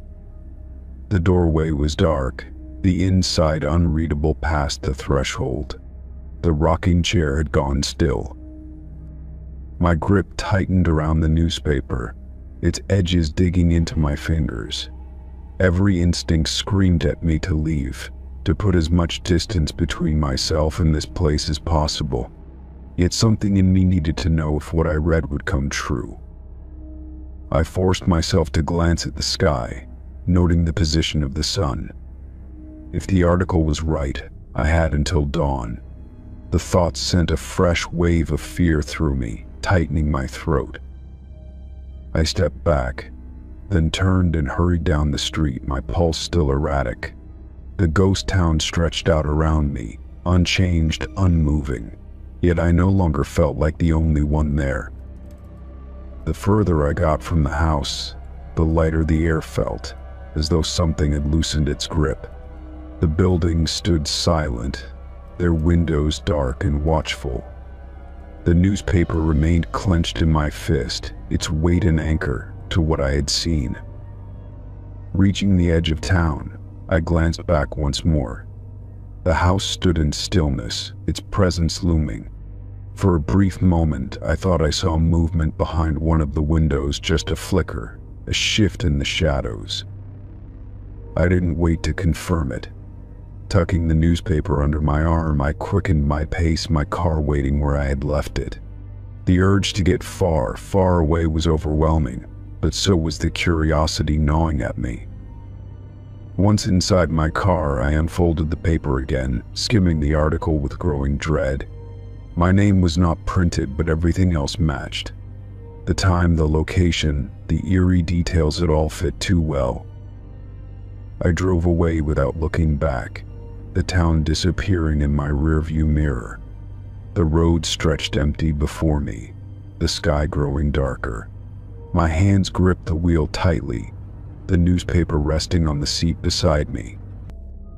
I told myself it was just a coincidence, a cruel trick of the mind. But as I drove, I couldn't shake the feeling that the town had given me a choice to stay and meet my fate or leave before it was too late. Hours later, I reached the next town and stopped at a motel. The newspaper sat untouched beside me, its presence unnerving. Finally, with hesitant fingers, I turned to the last page. There, at the very bottom, a final note had been printed. The ink looked rushed, almost scrawled, as though added at the last moment. It read only 3 words. "You left early. Until." Story 30. The lighthouse stood on the edge of the rocky coastline, battered by years of wind and salt. Its paint was peeling, and the structure leaned slightly, as if tired of standing against the relentless sea. I had heard stories about it being abandoned decades ago, left to decay as modern technology rendered it useless. Yet something about it called to me, a quiet presence that refused to be forgotten. The door groaned as I pushed it open, revealing a narrow spiral staircase winding upward into darkness. Dust swirled in the dim light filtering through broken windows, and the air smelled of salt and damp wood.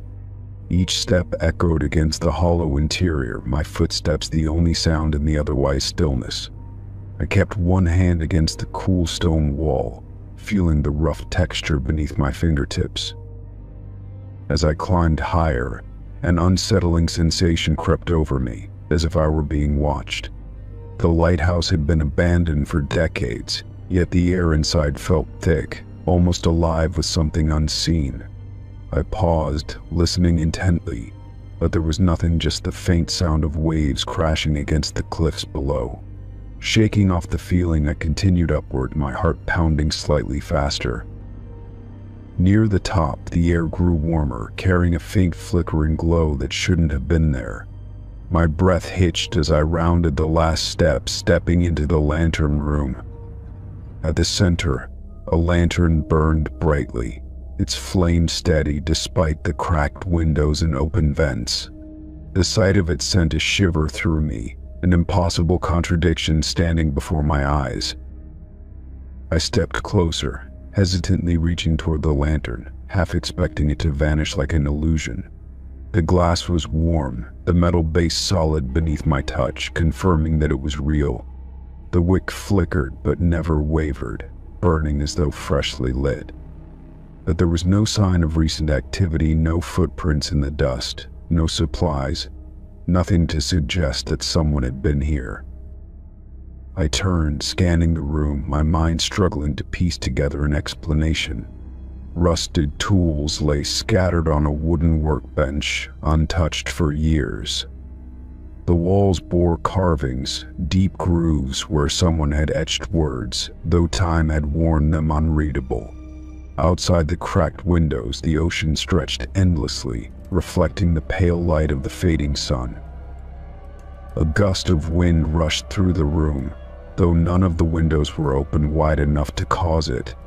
The flame in the lantern danced wildly but did not go out, holding its place with eerie resilience. My pulse quickened as a shadow moved across the wall, though there was no one else in the room. I spun around, my breath catching in my throat, but I was alone. I took a step back, my instincts screaming that something was wrong. The stories about the lighthouse had always been vague tales of keepers who never left, of strange lights seen from the shore long after it had been abandoned. I had dismissed them as local legends, the kind of stories told to tourists. But standing here, staring at the impossible flame, I wasn't so sure anymore. I reached for the lantern, intending to snuff it out. But the moment my fingers brushed against it, a whisper filled the air. It wasn't the wind or the shifting of the old structure, it was a voice, low and strained, like someone speaking from the depths of a dream. My body stiffened as I tried to make out the words, but they were too faint, slipping away before I could grasp their meaning. The temperature in the room dropped suddenly, the warmth from the lantern swallowed by a creeping chill. My breath came in shallow gasps as I turned toward the staircase, ready to leave. But just as I took my first step down, the door to the lantern room slammed shut with a force that rattled the walls. I lunged for the handle, twisting it desperately, but it wouldn't budge.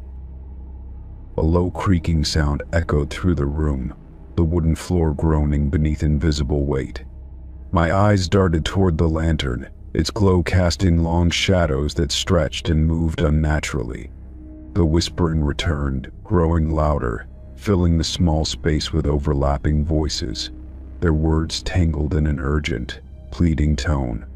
I pressed myself against the door, my hands trembling as I tried to push it open. Then, as suddenly as it began, the voices stopped. The lantern's flame flickered wildly before shrinking into a dim ember, casting the room into near darkness. My chest heaved as I struggled to calm my breathing, my hands still gripping the door handle. I twisted it again, and this time it gave way, the heavy door swinging open with an eerie slowness. I stumbled down the stairs, nearly tripping in my haste to get out. Each step felt heavier, as if something were pressing against my back, urging me to leave. The air thickened with the scent of smoke and brine, a suffocating combination that made my head spin. By the time I reached the base of the lighthouse, my legs were shaking. The door to the outside stood open, though I knew I had closed it when I entered. Beyond it, the evening sky had darkened, the first stars twinkling above the restless sea. I stepped out into the cool night air, gasping as the weight pressing against me lifted instantly. Turning back, I half expected to see something staring at me from the top window, but the lighthouse stood empty. As I walked away, I glanced over my shoulder one last time, my heart still racing. The lantern room remained dark, its window reflecting only the moonlight. But just as I reached the path leading back to my car, a faint glow flickered to life at the top of the tower. The lantern was burning again, its steady flame a silent reminder that I was not the only one who had ever climbed those steps. I never returned to the lighthouse after that night, and I never spoke about what happened. But sometimes, when the wind howls against the cliffs and the waves crash violently below, I think about that impossible flame. I wonder who or what keeps it burning.